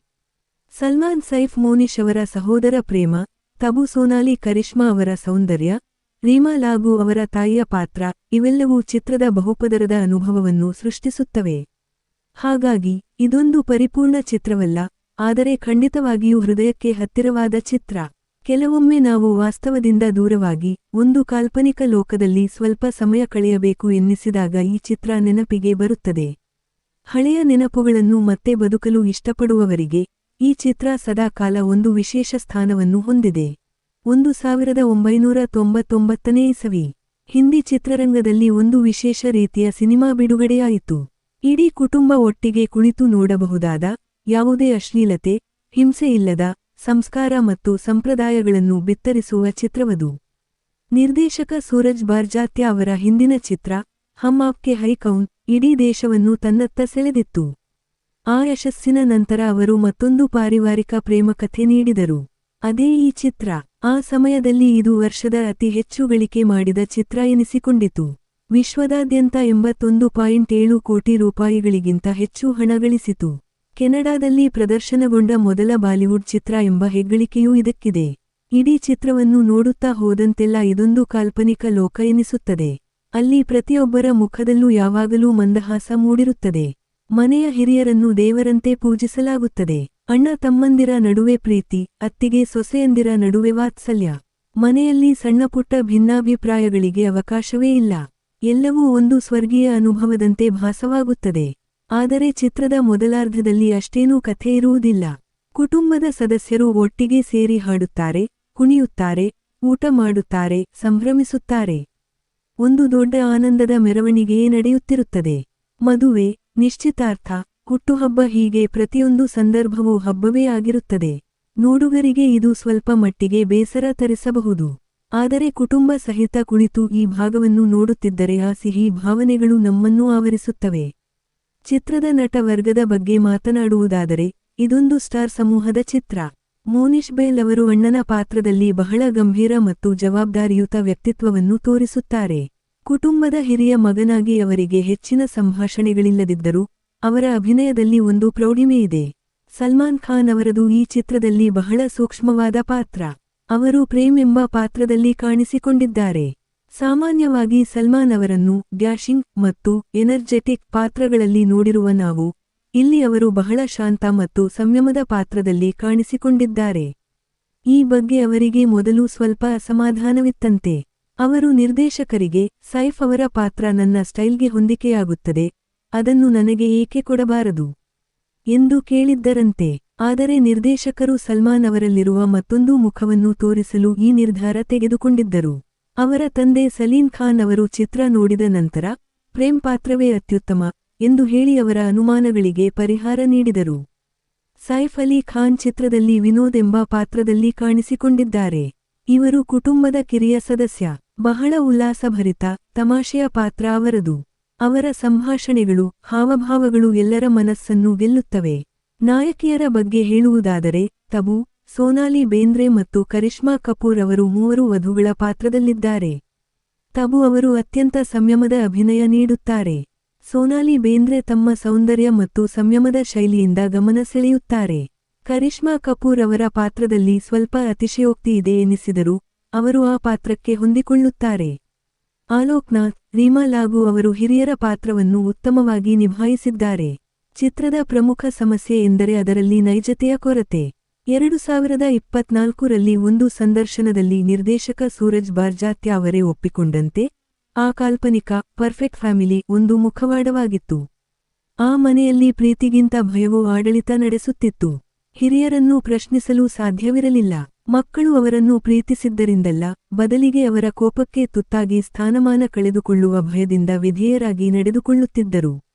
ಹೆಣ್ಣು ಮಕ್ಕಳಿಗೆ ಮನೆಯಲ್ಲಿ ಅಷ್ಟೇನೂ ಮಹತ್ವವಿರಲಿಲ್ಲ. ಆಸ್ತಿಯ ಹಕ್ಕು ಗಂಡು ಮಕ್ಕಳಿಗೆ ಮಾತ್ರ ಎಂಬ ಧೋರಣೆ ಇತ್ತು. ಈ ಎಲ್ಲ ಅಂಶಗಳು ಚಿತ್ರವನ್ನು ಇಂದಿನ ದೃಷ್ಟಿಯಲ್ಲಿ ಹಳತಾಗಿಸುತ್ತವೆ. ಮಹಿಳೆಯರು ಎಲ್ಲಾ ಸಮಯದಲ್ಲೂ ಗಂಡಸರಿಗೆ ಊಟ ಬಡಿಸುವುದು ಅವರ ಸೇವೆಯೇ ಅವರ ಮುಖ್ಯ ಕರ್ತವ್ಯ ಎನ್ನುವ ಸಂಭಾಷಣೆಗಳು ಈಗ ಅಪಹಾಸ್ಯಕ್ಕೆ ಗುರಿಯಾಗುತ್ತವೆ. ರಾಮ್ ಲಕ್ಷ್ಮಣ್ ಅವರ ಸಂಗೀತ ಚಿತ್ರದ ಪ್ರಮುಖ ಆಕರ್ಷಣೆ. ಮೈಯಾ ಯಶೋದಾ, ಛೋಟೆ ಛೋಟೆ ಭೈಯೋಂ ಕೆ ಬಡೇ ಭಯ, ಯೇ ತೋ ಸಚ್ ಹೈ ಮುಂತಾದ ಹಾಡುಗಳು ಅತ್ಯಂತ ಜನಪ್ರಿಯವಾಗಿದ್ದವು. ಈ ಹಾಡುಗಳು ಚಿತ್ರದ ಕಥೆಯ ಜೊತೆ ಸಂದರ್ಭೋಚಿತವಾಗಿ ಹೊಂದಿಕೊಳ್ಳುತ್ತವೆ. ವಿಶೇಷವಾಗಿ ಹಾಡುಗಳ ದೃಶ್ಯೀಕರಣವು ಅದ್ಭುತವಾಗಿದೆ. ಎಬಿಸಿ ಹಾಡು ಒಂದು ಕುತೂಹಲಕಾರಿ ಪ್ರಯೋಗ. ಅದರಲ್ಲಿ ವಿಭಿನ್ನ ಹಿಂದಿ ಹಾಡುಗಳ ಪ್ಯಾರೋಡಿ ಇದೆ, ಇದು ನೋಡುಗರನ್ನು ರಂಜಿಸುತ್ತದೆ. ಚಿತ್ರದ ಕಥಾವಸ್ತುವು ರಾಮಾಯಣದ ಅಯೋಧ್ಯಾಕಾಂಡದಿಂದ ಸ್ಫೂರ್ತಿ ಪಡೆದಿರುವಂತೆ ಕಾಣುತ್ತದೆ. ರಾಣಿ ಕೈಕೇಯಿ ತನ್ನ ಮಗ ಭರತನಿಗೆ ಪಟ್ಟಾಭಿಷೇಕ ಮಾಡಿಸಲು ಪ್ರಯತ್ನಿಸಿದಂತೆಯೇ ಈ ಚಿತ್ರದಲ್ಲೂ ಒಬ್ಬ ತಾಯಿ ತನ್ನ ಮಲಮಗನಿಗೆ ಮನೆಯ ವ್ಯವಹಾರದ ಹೊಣೆ ಬರುವುದನ್ನು ತಪ್ಪಿಸಲು ಯತ್ನಿಸುತ್ತಾಳೆ. ಆಕೆಯ ಮಗ ಭರತನಂತೆ ಆ ಅಧಿಕಾರವನ್ನು ನಿರಾಕರಿಸುತ್ತಾನೆ. ಈ ನೈತಿಕ ಸಂದಿಗ್ಧತೆಯು ಚಿತ್ರದ ಅಂತಿಮ ಘಟ್ಟದಲ್ಲಿ ಒಂದು ಭಾವುಕ ನಾಟಕಕ್ಕೆ ಕಾರಣವಾಗುತ್ತದೆ. ಅಣ್ಣ ತಮ್ಮನ ನಡುವಿನ ಪ್ರೀತಿ, ತಾಯಿಯ ಪಶ್ಚಾತ್ತಾಪ, ಅಂತಿಮವಾಗಿ ಕುಟುಂಬದ ಒಗ್ಗಟ್ಟು ಇವುಗಳು ಕೊನೆಯ 1 ಗಂಟೆಯಲ್ಲಿ ಅನಾವರಣಗೊಳ್ಳುತ್ತವೆ. ಈ ಚಿತ್ರವನ್ನು ಒಟ್ಟಾರೆಯಾಗಿ ನೋಡಿದಾಗ ಅದು ಒಂದು ಚಾಕೊಲೇಟ್ ಸಿಹಿತಿಂಡಿಯಂತೆ. ಇದು ನಿಮಗೆ ಪೌಷ್ಟಿಕಾಂಶವನ್ನು ನೀಡಬಹುದು ಅಥವಾ ನಿಮ್ಮ ಆರೋಗ್ಯಕ್ಕೆ ಒಳ್ಳೆಯದಾಗಬಹುದು ಎಂದು ನಿರೀಕ್ಷಿಸಬೇಡಿ. ಆದರೆ ಖಂಡಿತವಾಗಿಯೂ ಇದು ನಿಮ್ಮ ಮನಸ್ಸಿಗೆ ಮುದ ನೀಡುತ್ತದೆ. ಚಿತ್ರದಲ್ಲಿ ಸಂಕೀರ್ಣವಾದ ಯಾವುದೇ ಉಪಕಥೆಗಳಿಲ್ಲ. ಪಾತ್ರಗಳು ಅಷ್ಟೇನೂ ಆಳವಾಗಿ ಬೆಳೆದಿಲ್ಲ. ಆದರೂ ಪ್ರೇಕ್ಷಕರು ಈ ಚಿತ್ರವನ್ನು ಇಷ್ಟಪಡುತ್ತಾರೆ ಏಕೆಂದರೆ ಇದು ನಮ್ಮೆಲ್ಲರ ಆಳದಲ್ಲಿ ಅಡಗಿರುವ ಆದರ್ಶ ಕುಟುಂಬದ ಕಲ್ಪನೆಗೆ ಹತ್ತಿರವಾಗಿದೆ. 90ರ ದಶಕದ ಸರಳ ಜೀವನ, ಸಂಬಂಧಗಳ ಸೌಂದರ್ಯ ಇಲ್ಲಿ ಮತ್ತೊಮ್ಮೆ ಕಾಣುತ್ತೇವೆ. ಮೈನೆ ಪ್ಯಾರ್ ಕಿಯಾ ಮತ್ತು ಹಮ್ ಆಪ್ಕೆ ಹೈ ಕೌನ್ ನಂತಹ ಚಿತ್ರಗಳನ್ನು ಆಸ್ವಾದಿಸಿದವರಿಗೆ ಇದು ಸ್ವಲ್ಪ ಹಳತು ಎನ್ನಿಸಿದರೂ ಹೊಸ ಪೀಳಿಗೆಗೆ ಇದು 90ರ ದಶಕದ ಸಿನಿಮೆಯ ಸಂಸ್ಕೃತಿಯನ್ನು ತಿಳಿಸುವ ಒಂದು ದಾಖಲೆಯಾಗಿದೆ. ಕೆಲವು ಪಾತ್ರಗಳು, ವಿಶೇಷವಾಗಿ ತಾಯಿಯ 3 ಸ್ನೇಹಿತೆಯರು, ಬಹಳ ಕೃತಕವಾಗಿ ಕಾಣುತ್ತಾರೆ. ಯಾರೋ ನಾಟಕೀಯವಾಗಿ ವರ್ತಿಸುತ್ತಿರುವಂತೆ ಭಾಸವಾಗುತ್ತದೆ. ಇದು ನಿರ್ದೇಶನದಲ್ಲಿನ ನ್ಯೂನತೆಯೇ ಹೊರತು ನಟಿಯರ ತಪ್ಪಲ್ಲ. ಚಿತ್ರದ ಕೆಲವು ಸ್ಥಳಗಳಲ್ಲಿ ನಟರು ಅತಿಶಯೋಕ್ತಿಯಿಂದ ಅಭಿನಯಿಸಿದಂತೆ ತೋರುತ್ತದೆ. ಆದರೆ ಒಟ್ಟಾರೆಯಾಗಿ ಚಿತ್ರದಲ್ಲಿ ಒಂದು ಸರಳತೆ ಇದೆ. ಹಾಡುಗಳು, ವಸ್ತ್ರವಿನ್ಯಾಸ, ಐಶ್ವರ್ಯವಂತ ಕುಟುಂಬದ ಚಿತ್ರಣ ಎಲ್ಲವೂ ನೋಡುಗರನ್ನು ಮತ್ತೊಂದು ಲೋಕಕ್ಕೆ ಕರೆದೊಯ್ಯುತ್ತವೆ. ಹಮ್ ಸಾಥ್ ಸಾಥ್ ಹೈನ್ ಅನ್ನು ವಿಶ್ಲೇಷಿಸುವಾಗ ಇದು ಕೇವಲ ಒಂದು ಸಿನಿಮೆಯ ಉತ್ಪನ್ನವಲ್ಲ. ಇದು ಆ ಕಾಲಘಟ್ಟದಲ್ಲಿ ಹಿಂದಿ ಚಿತ್ರರಂಗವು ಕುಟುಂಬಗಳನ್ನು ಹೇಗೆ ನೋಡುತ್ತಿತ್ತು ಎನ್ನುವ ಪ್ರತಿಬಿಂಬ. ಸೂರಜ್ ಬಾರ್ಜಾತ್ಯ ಅವರು ತಮ್ಮ 30ರ ವಯಸ್ಸಿನಲ್ಲೇ ಈ ಕಲ್ಪನೆಯನ್ನು ಅಭಿವೃದ್ಧಿಪಡಿಸಿದರು. ಆಗ ಯುವ ಪೀಳಿಗೆಯು ಹಿರಿಯರ ಮಾತನ್ನು ಪ್ರಶ್ನಿಸಲು ಹಿಂದೇಟು ಹಾಕುತ್ತಿತ್ತು. ಆದರೆ ಇಂದಿನ ಪೀಳಿಗೆಯು ಹೆಚ್ಚು ಮುಕ್ತ ಮನಸ್ಸಿನವರು. ಹಿರಿಯರ ಅಧಿಕಾರವನ್ನು ಪ್ರಶ್ನಿಸಲು ಹಿಂಜರಿಯುವುದಿಲ್ಲ. ಅದಕ್ಕಾಗಿಯೇ ಈ ಚಿತ್ರ ಇಂದು ಬಹಳಷ್ಟು ವಿಮರ್ಶೆಗಳಿಗೆ ಒಳಗಾಗುತ್ತದೆ. ಇದರಲ್ಲಿನ ಸಂಸ್ಕಾರ ಪದದ ಹಿಂದೆ ಎಷ್ಟು ಪಿತೃಪ್ರಧಾನ ಮೌಲ್ಯಗಳು ಅಡಗಿವೆ ಎಂದು ಈಗಿನ ಪ್ರೇಕ್ಷಕರು ಗುರುತಿಸುತ್ತಾರೆ. ಕೊನೆಯಲ್ಲಿ ಈ ಚಿತ್ರವು ಒಂದು ಭಾವೋದ್ವೇಗಪೂರ್ಣ ಪ್ರಯಾಣದಂತೆ. ನೀವು ಅದರಲ್ಲಿನ ಸಿಹಿಯನ್ನು ಆಸ್ವಾದಿಸಿದರೆ ಅದು ನಿಮ್ಮ ಮನಸ್ಸನ್ನು ಹಸನುಗೊಳಿಸಬಹುದು. ಆದರೆ ಅದರಲ್ಲಿನ ಕೃತಕತೆಯನ್ನು ಗಮನಿಸಿದರೆ ಅದು ಬಹಳ ನಗೆಗೇಡಿನ ಅನುಭವವೂ ಆಗಬಹುದು. ಖಂಡಿತವಾಗಿಯೂ ಇದು ಕುಟುಂಬ ಸಹಿತ ನೋಡಲು ಯೋಗ್ಯವಾದ ಚಿತ್ರ. ಕುಟುಂಬದ ಸದಸ್ಯರು ಒಟ್ಟಿಗೆ ಕುಳಿತು ಹಾಡುಗಳನ್ನು ಆಸ್ವಾದಿಸುತ್ತಾ ಸರಳ ಜೀವನದ ಸೌಂದರ್ಯವನ್ನು ಅನುಭವಿಸಲು ಇದು ಉತ್ತಮ ಮಾರ್ಗವಾಗಿದೆ. ನಿಮಗೆ ಬೇಸರದ, ಯಾವುದೇ ಒತ್ತಡವಿಲ್ಲದ ವಾರಾಂತ್ಯದ ಸಂಜೆ ಕಳೆಯಬೇಕು ಅಂದರೆ ಈ ಚಿತ್ರ ಮತ್ತೊಮ್ಮೆ ನೋಡಲು ಯೋಗ್ಯವಾಗಿದೆ. ಇದು ನಿಮ್ಮ ಯೌವನದ ದಿನಗಳನ್ನು, ಸರಳ ಸಿನಿಮಾಗಳು ನೀಡುತ್ತಿದ್ದ ಆನಂದವನ್ನು ಮತ್ತೆ ನೆನಪಿಸುತ್ತದೆ. ಚಿತ್ರೀಕರಣದ ವೈಭವ, ಸುಂದರ ಸ್ಥಳಗಳ ಚಿತ್ರಣ, ಅದ್ಭುತ ವಸ್ತ್ರವಿನ್ಯಾಸ ಇವೆಲ್ಲವೂ ದೃಶ್ಯ ಸೌಂದರ್ಯವನ್ನು ಒದಗಿಸುತ್ತವೆ. ಸಲ್ಮಾನ್ ಸೈಫ್ ಮೋನಿಶ್ ಅವರ ಸಹೋದರ ಪ್ರೇಮ, ತಬು ಸೋನಾಲಿ ಕರಿಷ್ಮಾ ಅವರ ಸೌಂದರ್ಯ, ರೀಮಾ ಲಾಗೂ ಅವರ ತಾಯಿಯ ಪಾತ್ರ ಇವೆಲ್ಲವೂ ಚಿತ್ರದ ಬಹುಪದರದ ಅನುಭವವನ್ನು ಸೃಷ್ಟಿಸುತ್ತವೆ. ಹಾಗಾಗಿ ಇದೊಂದು ಪರಿಪೂರ್ಣ ಚಿತ್ರವಲ್ಲ, ಆದರೆ ಖಂಡಿತವಾಗಿಯೂ ಹೃದಯಕ್ಕೆ ಹತ್ತಿರವಾದ ಚಿತ್ರ. ಕೆಲವೊಮ್ಮೆ ನಾವು ವಾಸ್ತವದಿಂದ ದೂರವಾಗಿ ಒಂದು ಕಾಲ್ಪನಿಕ ಲೋಕದಲ್ಲಿ ಸ್ವಲ್ಪ ಸಮಯ ಕಳೆಯಬೇಕು ಎನ್ನಿಸಿದಾಗ ಈ ಚಿತ್ರ ನೆನಪಿಗೆ ಬರುತ್ತದೆ. ಹಳೆಯ ನೆನಪುಗಳನ್ನು ಮತ್ತೆ ಬದುಕಲು ಇಷ್ಟಪಡುವವರಿಗೆ ಈ ಚಿತ್ರ ಸದಾಕಾಲ ಒಂದು ವಿಶೇಷ ಸ್ಥಾನವನ್ನು ಹೊಂದಿದೆ. 1999ನೇ ಇಸವಿ ಹಿಂದಿ ಚಿತ್ರರಂಗದಲ್ಲಿ ಒಂದು ವಿಶೇಷ ರೀತಿಯ ಸಿನಿಮಾ ಬಿಡುಗಡೆಯಾಯಿತು. ಇಡೀ ಕುಟುಂಬ ಒಟ್ಟಿಗೆ ಕುಳಿತು ನೋಡಬಹುದಾದ, ಯಾವುದೇ ಅಶ್ಲೀಲತೆ, ಹಿಂಸೆ ಇಲ್ಲದ, ಸಂಸ್ಕಾರ ಮತ್ತು ಸಂಪ್ರದಾಯಗಳನ್ನು ಬಿತ್ತರಿಸುವ ಚಿತ್ರವದು. ನಿರ್ದೇಶಕ ಸೂರಜ್ ಬಾರ್ಜಾತ್ಯ ಅವರ ಹಿಂದಿನ ಚಿತ್ರ ಹಮ್ ಆಪ್ಕೆ ಹೈ ಕೌನ್ ಇಡೀ ದೇಶವನ್ನು ತನ್ನತ್ತ ಸೆಳೆದಿತ್ತು. ಆ ಯಶಸ್ಸಿನ ನಂತರ ಅವರು ಮತ್ತೊಂದು ಪಾರಿವಾರಿಕ ಪ್ರೇಮಕಥೆ ನೀಡಿದರು. ಅದೇ ಈ ಚಿತ್ರ. ಆ ಸಮಯದಲ್ಲಿ ಇದು ವರ್ಷದ ಅತಿ ಹೆಚ್ಚು ಗಳಿಕೆ ಮಾಡಿದ ಚಿತ್ರ ಎನಿಸಿಕೊಂಡಿತು. ವಿಶ್ವದಾದ್ಯಂತ 81.7 ಕೋಟಿ ರೂಪಾಯಿಗಳಿಗಿಂತ ಹೆಚ್ಚು ಹಣ ಗಳಿಸಿತು. ಕೆನಡಾದಲ್ಲಿ ಪ್ರದರ್ಶನಗೊಂಡ ಮೊದಲ ಬಾಲಿವುಡ್ ಚಿತ್ರ ಎಂಬ ಹೆಗ್ಗಳಿಕೆಯೂ ಇದಕ್ಕಿದೆ. ಇಡೀ ಚಿತ್ರವನ್ನು ನೋಡುತ್ತಾ ಹೋದಂತೆಲ್ಲ ಇದೊಂದು ಕಾಲ್ಪನಿಕ ಲೋಕ ಎನಿಸುತ್ತದೆ. ಅಲ್ಲಿ ಪ್ರತಿಯೊಬ್ಬರ ಮುಖದಲ್ಲೂ ಯಾವಾಗಲೂ ಮಂದಹಾಸ ಮೂಡಿರುತ್ತದೆ. ಮನೆಯ ಹಿರಿಯರನ್ನು ದೇವರಂತೆ ಪೂಜಿಸಲಾಗುತ್ತದೆ. ಅಣ್ಣ ತಮ್ಮಂದಿರ ನಡುವೆ ಪ್ರೀತಿ, ಅತ್ತಿಗೆ ಸೊಸೆಯಂದಿರ ನಡುವೆ ವಾತ್ಸಲ್ಯ. ಮನೆಯಲ್ಲಿ ಸಣ್ಣಪುಟ್ಟ ಭಿನ್ನಾಭಿಪ್ರಾಯಗಳಿಗೆ ಅವಕಾಶವೇ ಇಲ್ಲ. ಎಲ್ಲವೂ ಒಂದು ಸ್ವರ್ಗೀಯ ಅನುಭವದಂತೆ ಭಾಸವಾಗುತ್ತದೆ. ಆದರೆ ಚಿತ್ರದ ಮೊದಲಾರ್ಧದಲ್ಲಿ ಅಷ್ಟೇನೂ ಕಥೆ ಇರುವುದಿಲ್ಲ. ಕುಟುಂಬದ ಸದಸ್ಯರು ಒಟ್ಟಿಗೆ ಸೇರಿ ಹಾಡುತ್ತಾರೆ, ಕುಣಿಯುತ್ತಾರೆ, ಊಟ ಮಾಡುತ್ತಾರೆ, ಸಂಭ್ರಮಿಸುತ್ತಾರೆ. ಒಂದು ದೊಡ್ಡ ಆನಂದದ ಮೆರವಣಿಗೆಯೇ ನಡೆಯುತ್ತಿರುತ್ತದೆ. ಮದುವೆ, ನಿಶ್ಚಿತಾರ್ಥ, ಹುಟ್ಟುಹಬ್ಬ ಹೀಗೆ ಪ್ರತಿಯೊಂದು ಸಂದರ್ಭವೂ ಹಬ್ಬವೇ ಆಗಿರುತ್ತದೆ. ನೋಡುಗರಿಗೆ ಇದು ಸ್ವಲ್ಪ ಮಟ್ಟಿಗೆ ಬೇಸರ ತರಿಸಬಹುದು. ಆದರೆ ಕುಟುಂಬ ಸಹಿತ ಕುಳಿತು ಈ ಭಾಗವನ್ನು ನೋಡುತ್ತಿದ್ದರೆ ಆ ಸಿಹಿ ಭಾವನೆಗಳು ನಮ್ಮನ್ನೂ ಆವರಿಸುತ್ತವೆ. ಚಿತ್ರದ ನಟ ವರ್ಗದ ಬಗ್ಗೆ ಮಾತನಾಡುವುದಾದರೆ ಇದೊಂದು ಸ್ಟಾರ್ ಸಮೂಹದ ಚಿತ್ರ. ಮೋನಿಶ್ ಬೈಲ್ ಅವರು ಅಣ್ಣನ ಪಾತ್ರದಲ್ಲಿ ಬಹಳ ಗಂಭೀರ ಮತ್ತು ಜವಾಬ್ದಾರಿಯುತ ವ್ಯಕ್ತಿತ್ವವನ್ನು ತೋರಿಸುತ್ತಾರೆ. ಕುಟುಂಬದ ಹಿರಿಯ ಮಗನಾಗಿ ಅವರಿಗೆ ಹೆಚ್ಚಿನ ಸಂಭಾಷಣೆಗಳಿಲ್ಲದಿದ್ದರೂ ಅವರ ಅಭಿನಯದಲ್ಲಿ ಒಂದು ಪ್ರೌಢಿಮೆಯಿದೆ. ಸಲ್ಮಾನ್ ಖಾನ್ ಅವರದು ಈ ಚಿತ್ರದಲ್ಲಿ ಬಹಳ ಸೂಕ್ಷ್ಮವಾದ ಪಾತ್ರ. ಅವರು ಪ್ರೇಮ್ ಎಂಬ ಪಾತ್ರದಲ್ಲಿ ಕಾಣಿಸಿಕೊಂಡಿದ್ದಾರೆ.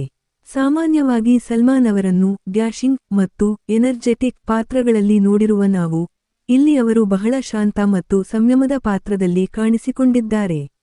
ಈ ಬಗ್ಗೆ ಅವರಿಗೆ ಮೊದಲು ಸ್ವಲ್ಪ ಅಸಮಾಧಾನವಿತ್ತಂತೆ. ಅವರು ನಿರ್ದೇಶಕರಿಗೆ, ಸೈಫ್ ಅವರ ಪಾತ್ರ ನನ್ನ ಸ್ಟೈಲ್ಗೆ ಹೊಂದಿಕೆಯಾಗುತ್ತದೆ, ಅದನ್ನು ನನಗೆ ಏಕೆ ಕೊಡಬಾರದು ಎಂದು ಕೇಳಿದ್ದರಂತೆ. ಆದರೆ ನಿರ್ದೇಶಕರು ಸಲ್ಮಾನ್ ಅವರಲ್ಲಿರುವ ಮತ್ತೊಂದು ಮುಖವನ್ನು ತೋರಿಸಲು ಈ ನಿರ್ಧಾರ ತೆಗೆದುಕೊಂಡಿದ್ದರು. ಅವರ ತಂದೆ ಸಲೀಂ ಖಾನ್ ಅವರು ಚಿತ್ರ ನೋಡಿದ ನಂತರ, ಪ್ರೇಮ್ ಪಾತ್ರವೇ ಅತ್ಯುತ್ತಮ ಎಂದು ಹೇಳಿ ಅವರ ಅನುಮಾನಗಳಿಗೆ ಪರಿಹಾರ ನೀಡಿದರು. ಸೈಫ್ ಅಲಿ ಖಾನ್ ಚಿತ್ರದಲ್ಲಿ ವಿನೋದ್ ಎಂಬ ಪಾತ್ರದಲ್ಲಿ ಕಾಣಿಸಿಕೊಂಡಿದ್ದಾರೆ. ಇವರು ಕುಟುಂಬದ ಕಿರಿಯ ಸದಸ್ಯ. ಬಹಳ ಉಲ್ಲಾಸಭರಿತ, ತಮಾಷೆಯ ಪಾತ್ರ ಅವರದು. ಅವರ ಸಂಭಾಷಣೆಗಳು, ಹಾವಭಾವಗಳು ಎಲ್ಲರ ಮನಸ್ಸನ್ನು ಗೆಲ್ಲುತ್ತವೆ. ನಾಯಕಿಯರ ಬಗ್ಗೆ ಹೇಳುವುದಾದರೆ ತಬು, ಸೋನಾಲಿ ಬೇಂದ್ರೆ ಮತ್ತು ಕರಿಷ್ಮಾ ಕಪೂರ್ ಅವರು ಮೂವರು ವಧುಗಳ ಪಾತ್ರದಲ್ಲಿದ್ದಾರೆ. ತಬು ಅವರು ಅತ್ಯಂತ ಸಂಯಮದ ಅಭಿನಯ ನೀಡುತ್ತಾರೆ. ಸೋನಾಲಿ ಬೇಂದ್ರೆ ತಮ್ಮ ಸೌಂದರ್ಯ ಮತ್ತು ಸಂಯಮದ ಶೈಲಿಯಿಂದ ಗಮನ ಸೆಳೆಯುತ್ತಾರೆ. ಕರಿಷ್ಮಾ ಕಪೂರ್ ಅವರ ಪಾತ್ರದಲ್ಲಿ ಸ್ವಲ್ಪ ಅತಿಶಯೋಕ್ತಿ ಇದೆ ಎನಿಸಿದರೂ ಅವರು ಆ ಪಾತ್ರಕ್ಕೆ ಹೊಂದಿಕೊಳ್ಳುತ್ತಾರೆ. ಆಲೋಕ್ನಾಥ್, ರೀಮಾ ಲಾಗೂ ಅವರು ಹಿರಿಯರ ಪಾತ್ರವನ್ನು ಉತ್ತಮವಾಗಿ ನಿಭಾಯಿಸಿದ್ದಾರೆ. ಚಿತ್ರದ ಪ್ರಮುಖ ಸಮಸ್ಯೆ ಎಂದರೆ ಅದರಲ್ಲಿ ನೈಜತೆಯ ಕೊರತೆ. 2024ರಲ್ಲಿ ಒಂದು ಸಂದರ್ಶನದಲ್ಲಿ ನಿರ್ದೇಶಕ ಸೂರಜ್ ಬಾರ್ಜಾತ್ಯ ಅವರೇ ಒಪ್ಪಿಕೊಂಡಂತೆ, ಆ ಕಾಲ್ಪನಿಕ ಪರ್ಫೆಕ್ಟ್ ಫ್ಯಾಮಿಲಿ ಒಂದು ಮುಖವಾಡವಾಗಿತ್ತು. ಆ ಮನೆಯಲ್ಲಿ ಪ್ರೀತಿಗಿಂತ ಭಯವೂ ಆಡಳಿತ ನಡೆಸುತ್ತಿತ್ತು. ಹಿರಿಯರನ್ನು ಪ್ರಶ್ನಿಸಲು ಸಾಧ್ಯವಿರಲಿಲ್ಲ. ಮಕ್ಕಳು ಅವರನ್ನು ಪ್ರೀತಿಸಿದ್ದರಿಂದಲ್ಲ, ಬದಲಿಗೆ ಅವರ ಕೋಪಕ್ಕೆ ತುತ್ತಾಗಿ ಸ್ಥಾನಮಾನ ಕಳೆದುಕೊಳ್ಳುವ ಭಯದಿಂದ ವಿಧೇಯರಾಗಿ ನಡೆದುಕೊಳ್ಳುತ್ತಿದ್ದರು. ಹೆಣ್ಣು ಮಕ್ಕಳಿಗೆ ಮನೆಯಲ್ಲಿ ಅಷ್ಟೇನೂ ಮಹತ್ವವಿರಲಿಲ್ಲ. ಆಸ್ತಿಯ ಹಕ್ಕು ಗಂಡು ಮಕ್ಕಳಿಗೆ ಮಾತ್ರ ಎಂಬ ಧೋರಣೆ ಇತ್ತು. ಈ ಎಲ್ಲ ಅಂಶಗಳು ಚಿತ್ರವನ್ನು ಇಂದಿನ ದೃಷ್ಟಿಯಲ್ಲಿ ಹಳತಾಗಿಸುತ್ತವೆ. ಮಹಿಳೆಯರು ಎಲ್ಲಾ ಸಮಯದಲ್ಲೂ ಗಂಡಸರಿಗೆ ಊಟ ಬಡಿಸುವುದು, ಅವರ ಸೇವೆಯೇ ಅವರ ಮುಖ್ಯ ಕರ್ತವ್ಯ ಎನ್ನುವ ಸಂಭಾಷಣೆಗಳು ಈಗ ಅಪಹಾಸ್ಯಕ್ಕೆ ಗುರಿಯಾಗುತ್ತವೆ. ರಾಮ್ ಲಕ್ಷ್ಮಣ್ ಅವರ ಸಂಗೀತ ಚಿತ್ರದ ಪ್ರಮುಖ ಆಕರ್ಷಣೆ. ಮೈಯಾ ಯಶೋದಾ, ಛೋಟೆ ಛೋಟೆ ಭೈಯೋಂ ಕೆ ಬಡೇ ಭಯ, ಯೇ ತೋ ಸಚ್ ಹೈ ಮುಂತಾದ ಹಾಡುಗಳು ಅತ್ಯಂತ ಜನಪ್ರಿಯವಾಗಿದ್ದವು. ಈ ಹಾಡುಗಳು ಚಿತ್ರದ ಕಥೆಯ ಜೊತೆ ಸಂದರ್ಭೋಚಿತವಾಗಿ ಹೊಂದಿಕೊಳ್ಳುತ್ತವೆ. ವಿಶೇಷವಾಗಿ ಹಾಡುಗಳ ದೃಶ್ಯೀಕರಣವು ಅದ್ಭುತವಾಗಿದೆ. ಎಬಿಸಿ ಹಾಡು ಒಂದು ಕುತೂಹಲಕಾರಿ ಪ್ರಯೋಗ. ಅದರಲ್ಲಿ ವಿಭಿನ್ನ ಹಿಂದಿ ಹಾಡುಗಳ ಪ್ಯಾರೋಡಿ ಇದೆ, ಇದು ನೋಡುಗರನ್ನು ರಂಜಿಸುತ್ತದೆ. ಚಿತ್ರದ ಕಥಾವಸ್ತುವು ರಾಮಾಯಣದ ಅಯೋಧ್ಯಾಕಾಂಡದಿಂದ ಸ್ಫೂರ್ತಿ ಪಡೆದಿರುವಂತೆ ಕಾಣುತ್ತದೆ. ರಾಣಿ ಕೈಕೇಯಿ ತನ್ನ ಮಗ ಭರತನಿಗೆ ಪಟ್ಟಾಭಿಷೇಕ ಮಾಡಿಸಲು ಪ್ರಯತ್ನಿಸಿದಂತೆಯೇ ಈ ಚಿತ್ರದಲ್ಲೂ ಒಬ್ಬ ತಾಯಿ ತನ್ನ ಮಲಮಗನಿಗೆ ಮನೆಯ ವ್ಯವಹಾರದ ಹೊಣೆ ಬರುವುದನ್ನು ತಪ್ಪಿಸಲು ಯತ್ನಿಸುತ್ತಾಳೆ. ಆಕೆಯ ಮಗ ಭರತನಂತೆ ಆ ಅಧಿಕಾರವನ್ನು ನಿರಾಕರಿಸುತ್ತಾನೆ. ಈ ನೈತಿಕ ಸಂದಿಗ್ಧತೆಯು ಚಿತ್ರದ ಅಂತಿಮ ಘಟ್ಟದಲ್ಲಿ ಒಂದು ಭಾವುಕ ನಾಟಕಕ್ಕೆ ಕಾರಣವಾಗುತ್ತದೆ. ಅಣ್ಣ ತಮ್ಮನ ನಡುವಿನ ಪ್ರೀತಿ, ತಾಯಿಯ ಪಶ್ಚಾತ್ತಾಪ, ಅಂತಿಮವಾಗಿ ಕುಟುಂಬದ ಒಗ್ಗಟ್ಟು, ಇವುಗಳು ಕೊನೆಯ 1 ಗಂಟೆಯಲ್ಲಿ ಅನಾವರಣಗೊಳ್ಳುತ್ತವೆ. ಈ ಚಿತ್ರವನ್ನು ಒಟ್ಟಾರೆಯಾಗಿ ನೋಡಿದಾಗ ಅದು ಒಂದು ಚಾಕೊಲೇಟ್ ಸಿಹಿತಿಂಡಿಯಂತೆ. ಇದು ನಿಮಗೆ ಪೌಷ್ಟಿಕಾಂಶವನ್ನು ನೀಡಬಹುದು ಅಥವಾ ನಿಮ್ಮ ಆರೋಗ್ಯಕ್ಕೆ ಒಳ್ಳೆಯದಾಗಬಹುದು ಎಂದು ನಿರೀಕ್ಷಿಸಬೇಡಿ. ಆದರೆ ಖಂಡಿತವಾಗಿಯೂ ಇದು ನಿಮ್ಮ ಮನಸ್ಸಿಗೆ ಮುದ ನೀಡುತ್ತದೆ. ಚಿತ್ರದಲ್ಲಿ ಸಂಕೀರ್ಣವಾದ ಯಾವುದೇ ಉಪಕಥೆಗಳಿಲ್ಲ. ಪಾತ್ರಗಳು ಅಷ್ಟೇನೂ ಆಳವಾಗಿ ಬೆಳೆದಿಲ್ಲ. ಆದರೂ ಪ್ರೇಕ್ಷಕರು ಈ ಚಿತ್ರವನ್ನು ಇಷ್ಟಪಡುತ್ತಾರೆ ಏಕೆಂದರೆ ಇದು ನಮ್ಮೆಲ್ಲರ ಆಳದಲ್ಲಿ ಅಡಗಿರುವ ಆದರ್ಶ ಕುಟುಂಬದ ಕಲ್ಪನೆಗೆ ಹತ್ತಿರವಾಗಿದೆ. 90ರ ದಶಕದ ಸರಳ ಜೀವನ, ಸಂಬಂಧಗಳ ಸೌಂದರ್ಯ ಇಲ್ಲಿ ಮತ್ತೊಮ್ಮೆ ಕಾಣುತ್ತೇವೆ. ಮೈನೆ ಪ್ಯಾರ್ ಕಿಯಾ ಮತ್ತು ಹಮ್ ಆಪ್ಕೆ ಹೈ ಕೌನ್ ನಂತಹ ಚಿತ್ರಗಳನ್ನು ಆಸ್ವಾದಿಸಿದವರಿಗೆ ಇದು ಸ್ವಲ್ಪ ಹಳತು ಎನಿಸಿದರೂ, ಹೊಸ ಪೀಳಿಗೆಗೆ ಇದು 90ರ ದಶಕದ ಸಿನಿಮೆಯ ಸಂಸ್ಕೃತಿಯನ್ನು ತಿಳಿಸುವ ಒಂದು ದಾಖಲೆಯಾಗಿದೆ. ಕೆಲವು ಪಾತ್ರಗಳು, ವಿಶೇಷವಾಗಿ ತಾಯಿಯ 3 ಸ್ನೇಹಿತೆಯರು, ಬಹಳ ಕೃತಕವಾಗಿ ಕಾಣುತ್ತಾರೆ. ಯಾರೋ ನಾಟಕೀಯವಾಗಿ ವರ್ತಿಸುತ್ತಿರುವಂತೆ ಭಾಸವಾಗುತ್ತದೆ. ಇದು ನಿರ್ದೇಶನದಲ್ಲಿನ ನ್ಯೂನತೆಯೇ ಹೊರತು ನಟಿಯರ ತಪ್ಪಲ್ಲ. ಚಿತ್ರದ ಕೆಲವು ಸ್ಥಳಗಳಲ್ಲಿ ನಟರು ಅತಿಶಯೋಕ್ತಿಯಿಂದ ಅಭಿನಯಿಸಿದಂತೆ ತೋರುತ್ತದೆ. ಆದರೆ ಒಟ್ಟಾರೆಯಾಗಿ ಚಿತ್ರದಲ್ಲಿ ಒಂದು ಸರಳತೆ ಇದೆ. ಹಾಡುಗಳು, ವಸ್ತ್ರವಿನ್ಯಾಸ, ಐಶ್ವರ್ಯವಂತ ಕುಟುಂಬದ ಚಿತ್ರಣ ಎಲ್ಲವೂ ನೋಡುಗರನ್ನು ಮತ್ತೊಂದು ಲೋಕಕ್ಕೆ ಕರೆದೊಯ್ಯುತ್ತವೆ. ಹಮ್ ಸಾಥ್ ಸಾಥ್ ಹೈನ್ ಅನ್ನು ವಿಶ್ಲೇಷಿಸುವಾಗ ಇದು ಕೇವಲ ಒಂದು ಸಿನಿಮೆಯ ಉತ್ಪನ್ನವಲ್ಲ. ಇದು ಆ ಕಾಲಘಟ್ಟದಲ್ಲಿ ಹಿಂದಿ ಚಿತ್ರರಂಗವು ಕುಟುಂಬಗಳನ್ನು ಹೇಗೆ ನೋಡುತ್ತಿತ್ತು ಎನ್ನುವ ಪ್ರತಿಬಿಂಬ. ಸೂರಜ್ ಬಾರ್ಜಾತ್ಯ ಅವರು ತಮ್ಮ 30ರ ವಯಸ್ಸಿನಲ್ಲೇ ಈ ಕಲ್ಪನೆಯನ್ನು ಅಭಿವೃದ್ಧಿಪಡಿಸಿದರು. ಆಗ ಯುವ ಪೀಳಿಗೆಯು ಹಿರಿಯರ ಮಾತನ್ನು ಪ್ರಶ್ನಿಸಲು ಹಿಂದೇಟು ಹಾಕುತ್ತಿತ್ತು. ಆದರೆ ಇಂದಿನ ಪೀಳಿಗೆಯು ಹೆಚ್ಚು ಮುಕ್ತ ಮನಸ್ಸಿನವರು. ಹಿರಿಯರ ಅಧಿಕಾರವನ್ನು ಪ್ರಶ್ನಿಸಲು ಹಿಂಜರಿಯುವುದಿಲ್ಲ. ಅದಕ್ಕಾಗಿಯೇ ಈ ಚಿತ್ರ ಇಂದು ಬಹಳಷ್ಟು ವಿಮರ್ಶೆಗಳಿಗೆ ಒಳಗಾಗುತ್ತದೆ. ಇದರಲ್ಲಿನ ಸಂಸ್ಕಾರ ಪದದ ಹಿಂದೆ ಎಷ್ಟು ಪಿತೃಪ್ರಧಾನ ಮೌಲ್ಯಗಳು ಅಡಗಿವೆ ಎಂದು ಈಗಿನ ಪ್ರೇಕ್ಷಕರು ಗುರುತಿಸುತ್ತಾರೆ. ಕೊನೆಯಲ್ಲಿ, ಈ ಚಿತ್ರವು ಒಂದು ಭಾವೋದ್ವೇಗಪೂರ್ಣ ಪ್ರಯಾಣದಂತೆ. ನೀವು ಅದರಲ್ಲಿನ ಸಿಹಿಯನ್ನು ಆಸ್ವಾದಿಸಿದರೆ ಅದು ನಿಮ್ಮ ಮನಸ್ಸನ್ನು ಹಸನುಗೊಳಿಸಬಹುದು. ಆದರೆ ಅದರಲ್ಲಿನ ಕೃತಕತೆಯನ್ನು ಗಮನಿಸಿದರೆ ಅದು ಬಹಳ ನಗೆಗೇಡಿನ ಅನುಭವವೂ ಆಗಬಹುದು. ಖಂಡಿತವಾಗಿಯೂ ಇದು ಕುಟುಂಬ ಸಹಿತ ನೋಡಲು ಯೋಗ್ಯವಾದ ಚಿತ್ರ. ಕುಟುಂಬದ ಸದಸ್ಯರು ಒಟ್ಟಿಗೆ ಕುಳಿತು ಹಾಡುಗಳನ್ನು ಆಸ್ವಾದಿಸುತ್ತಾ ಸರಳ ಜೀವನದ ಸೌಂದರ್ಯವನ್ನು ಅನುಭವಿಸಲು ಇದು ಉತ್ತಮ ಮಾರ್ಗವಾಗಿದೆ. ನಿಮಗೆ ಬೇಸರದ, ಯಾವುದೇ ಒತ್ತಡವಿಲ್ಲದ ವಾರಾಂತ್ಯದ ಸಂಜೆ ಕಳೆಯಬೇಕು ಅಂದರೆ ಈ ಚಿತ್ರ ಮತ್ತೊಮ್ಮೆ ನೋಡಲು ಯೋಗ್ಯವಾಗಿದೆ.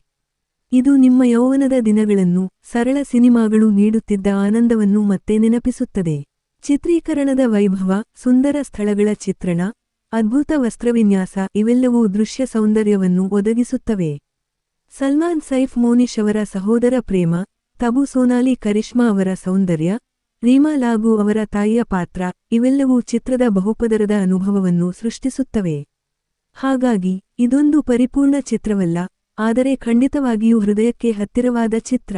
ಕೆಲವೊಮ್ಮೆ ನಾವು ವಾಸ್ತವದಿಂದ ದೂರವಾಗಿ ಒಂದು ಕಾಲ್ಪನಿಕ ಲೋಕದಲ್ಲಿ ಸ್ವಲ್ಪ ಸಮಯ ಕಳೆಯಬೇಕು ಎನ್ನಿಸಿದಾಗ ಈ ಚಿತ್ರ ನೆನಪಿಗೆ ಬರುತ್ತದೆ. ಹಳೆಯ ನೆನಪುಗಳನ್ನು ಮತ್ತೆ ಬದುಕಲು ಇಷ್ಟಪಡುವವರಿಗೆ ಈ ಚಿತ್ರ ಸದಾಕಾಲ ಒಂದು ವಿಶೇಷ ಸ್ಥಾನವನ್ನು ಹೊಂದಿದೆ. 1999ನೇ ಇಸವಿ ಹಿಂದಿ ಚಿತ್ರರಂಗದಲ್ಲಿ ಒಂದು ವಿಶೇಷ ರೀತಿಯ ಸಿನಿಮಾ ಬಿಡುಗಡೆಯಾಯಿತು. ಇಡೀ ಕುಟುಂಬ ಒಟ್ಟಿಗೆ ಕುಳಿತು ನೋಡಬಹುದಾದ, ಯಾವುದೇ ಅಶ್ಲೀಲತೆ, ಹಿಂಸೆ ಇಲ್ಲದ, ಸಂಸ್ಕಾರ ಮತ್ತು ಸಂಪ್ರದಾಯಗಳನ್ನು ಬಿತ್ತರಿಸುವ ಚಿತ್ರವದು. ನಿರ್ದೇಶಕ ಸೂರಜ್ ಬಾರ್ಜಾತ್ಯ ಅವರ ಹಿಂದಿನ ಚಿತ್ರ ಹಮ್ ಆಪ್ಕೆ ಹೈ ಕೌನ್ ಇಡೀ ದೇಶವನ್ನು ತನ್ನತ್ತ ಸೆಳೆದಿತ್ತು. ಆ ಯಶಸ್ಸಿನ ನಂತರ ಅವರು ಮತ್ತೊಂದು ಪಾರಿವಾರಿಕ ಪ್ರೇಮಕಥೆ ನೀಡಿದರು. ಅದೇ ಈ ಚಿತ್ರ. ಆ ಸಮಯದಲ್ಲಿ ಇದು ವರ್ಷದ ಅತಿ ಹೆಚ್ಚು ಗಳಿಕೆ ಮಾಡಿದ ಚಿತ್ರ ಎನಿಸಿಕೊಂಡಿತು. ವಿಶ್ವದಾದ್ಯಂತ 81.7 ಕೋಟಿ ರೂಪಾಯಿಗಳಿಗಿಂತ ಹೆಚ್ಚು ಹಣ ಗಳಿಸಿತು. ಕೆನಡಾದಲ್ಲಿ ಪ್ರದರ್ಶನಗೊಂಡ ಮೊದಲ ಬಾಲಿವುಡ್ ಚಿತ್ರ ಎಂಬ ಹೆಗ್ಗಳಿಕೆಯೂ ಇದಕ್ಕಿದೆ. ಇಡೀ ಚಿತ್ರವನ್ನು ನೋಡುತ್ತಾ ಹೋದಂತೆಲ್ಲ ಇದೊಂದು ಕಾಲ್ಪನಿಕ ಲೋಕ ಎನಿಸುತ್ತದೆ. ಅಲ್ಲಿ ಪ್ರತಿಯೊಬ್ಬರ ಮುಖದಲ್ಲೂ ಯಾವಾಗಲೂ ಮಂದಹಾಸ ಮೂಡಿರುತ್ತದೆ. ಮನೆಯ ಹಿರಿಯರನ್ನು ದೇವರಂತೆ ಪೂಜಿಸಲಾಗುತ್ತದೆ. ಅಣ್ಣ ತಮ್ಮಂದಿರ ನಡುವೆ ಪ್ರೀತಿ, ಅತ್ತಿಗೆ ಸೊಸೆಯಂದಿರ ನಡುವೆ ವಾತ್ಸಲ್ಯ. ಮನೆಯಲ್ಲಿ ಸಣ್ಣಪುಟ್ಟ ಭಿನ್ನಾಭಿಪ್ರಾಯಗಳಿಗೆ ಅವಕಾಶವೇ ಇಲ್ಲ. ಎಲ್ಲವೂ ಒಂದು ಸ್ವರ್ಗೀಯ ಅನುಭವದಂತೆ ಭಾಸವಾಗುತ್ತದೆ. ಆದರೆ ಚಿತ್ರದ ಮೊದಲಾರ್ಧದಲ್ಲಿ ಅಷ್ಟೇನೂ ಕಥೆ ಇರುವುದಿಲ್ಲ. ಕುಟುಂಬದ ಸದಸ್ಯರು ಒಟ್ಟಿಗೆ ಸೇರಿ ಹಾಡುತ್ತಾರೆ, ಕುಣಿಯುತ್ತಾರೆ, ಊಟ ಮಾಡುತ್ತಾರೆ, ಸಂಭ್ರಮಿಸುತ್ತಾರೆ. ಒಂದು ದೊಡ್ಡ ಆನಂದದ ಮೆರವಣಿಗೆಯೇ ನಡೆಯುತ್ತಿರುತ್ತದೆ.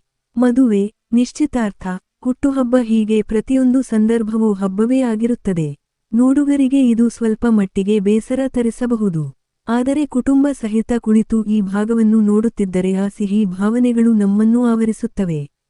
ಚಿತ್ರದ ನಟ ವರ್ಗದ ಬಗ್ಗೆ ಮಾತನಾಡುವುದಾದರೆ ಇದೊಂದು ಸ್ಟಾರ್ ಸಮೂಹದ ಚಿತ್ರ. ಮೋನಿಶ್ ಬೇಲ್ ಅವರು ಅಣ್ಣನ ಪಾತ್ರದಲ್ಲಿ ಬಹಳ ಗಂಭೀರ ಮತ್ತು ಜವಾಬ್ದಾರಿಯುತ ವ್ಯಕ್ತಿತ್ವವನ್ನು ತೋರಿಸುತ್ತಾರೆ. ಕುಟುಂಬದ ಹಿರಿಯ ಮಗನಾಗಿ ಅವರಿಗೆ ಹೆಚ್ಚಿನ ಸಂಭಾಷಣೆಗಳಿಲ್ಲದಿದ್ದರೂ ಅವರ ಅಭಿನಯದಲ್ಲಿ ಒಂದು ಪ್ರೌಢಿಮೆಯಿದೆ. ಸಲ್ಮಾನ್ ಖಾನ್ ಅವರದು ಈ ಚಿತ್ರದಲ್ಲಿ ಬಹಳ ಸೂಕ್ಷ್ಮವಾದ ಪಾತ್ರ. ಅವರು ಪ್ರೇಮ್ ಎಂಬ ಪಾತ್ರದಲ್ಲಿ ಕಾಣಿಸಿಕೊಂಡಿದ್ದಾರೆ. ಸಾಮಾನ್ಯವಾಗಿ ಸಲ್ಮಾನ್ ಅವರನ್ನು ಡ್ಯಾಶಿಂಗ್ ಮತ್ತು ಎನರ್ಜೆಟಿಕ್ ಪಾತ್ರಗಳಲ್ಲಿ ನೋಡಿರುವ ನಾವು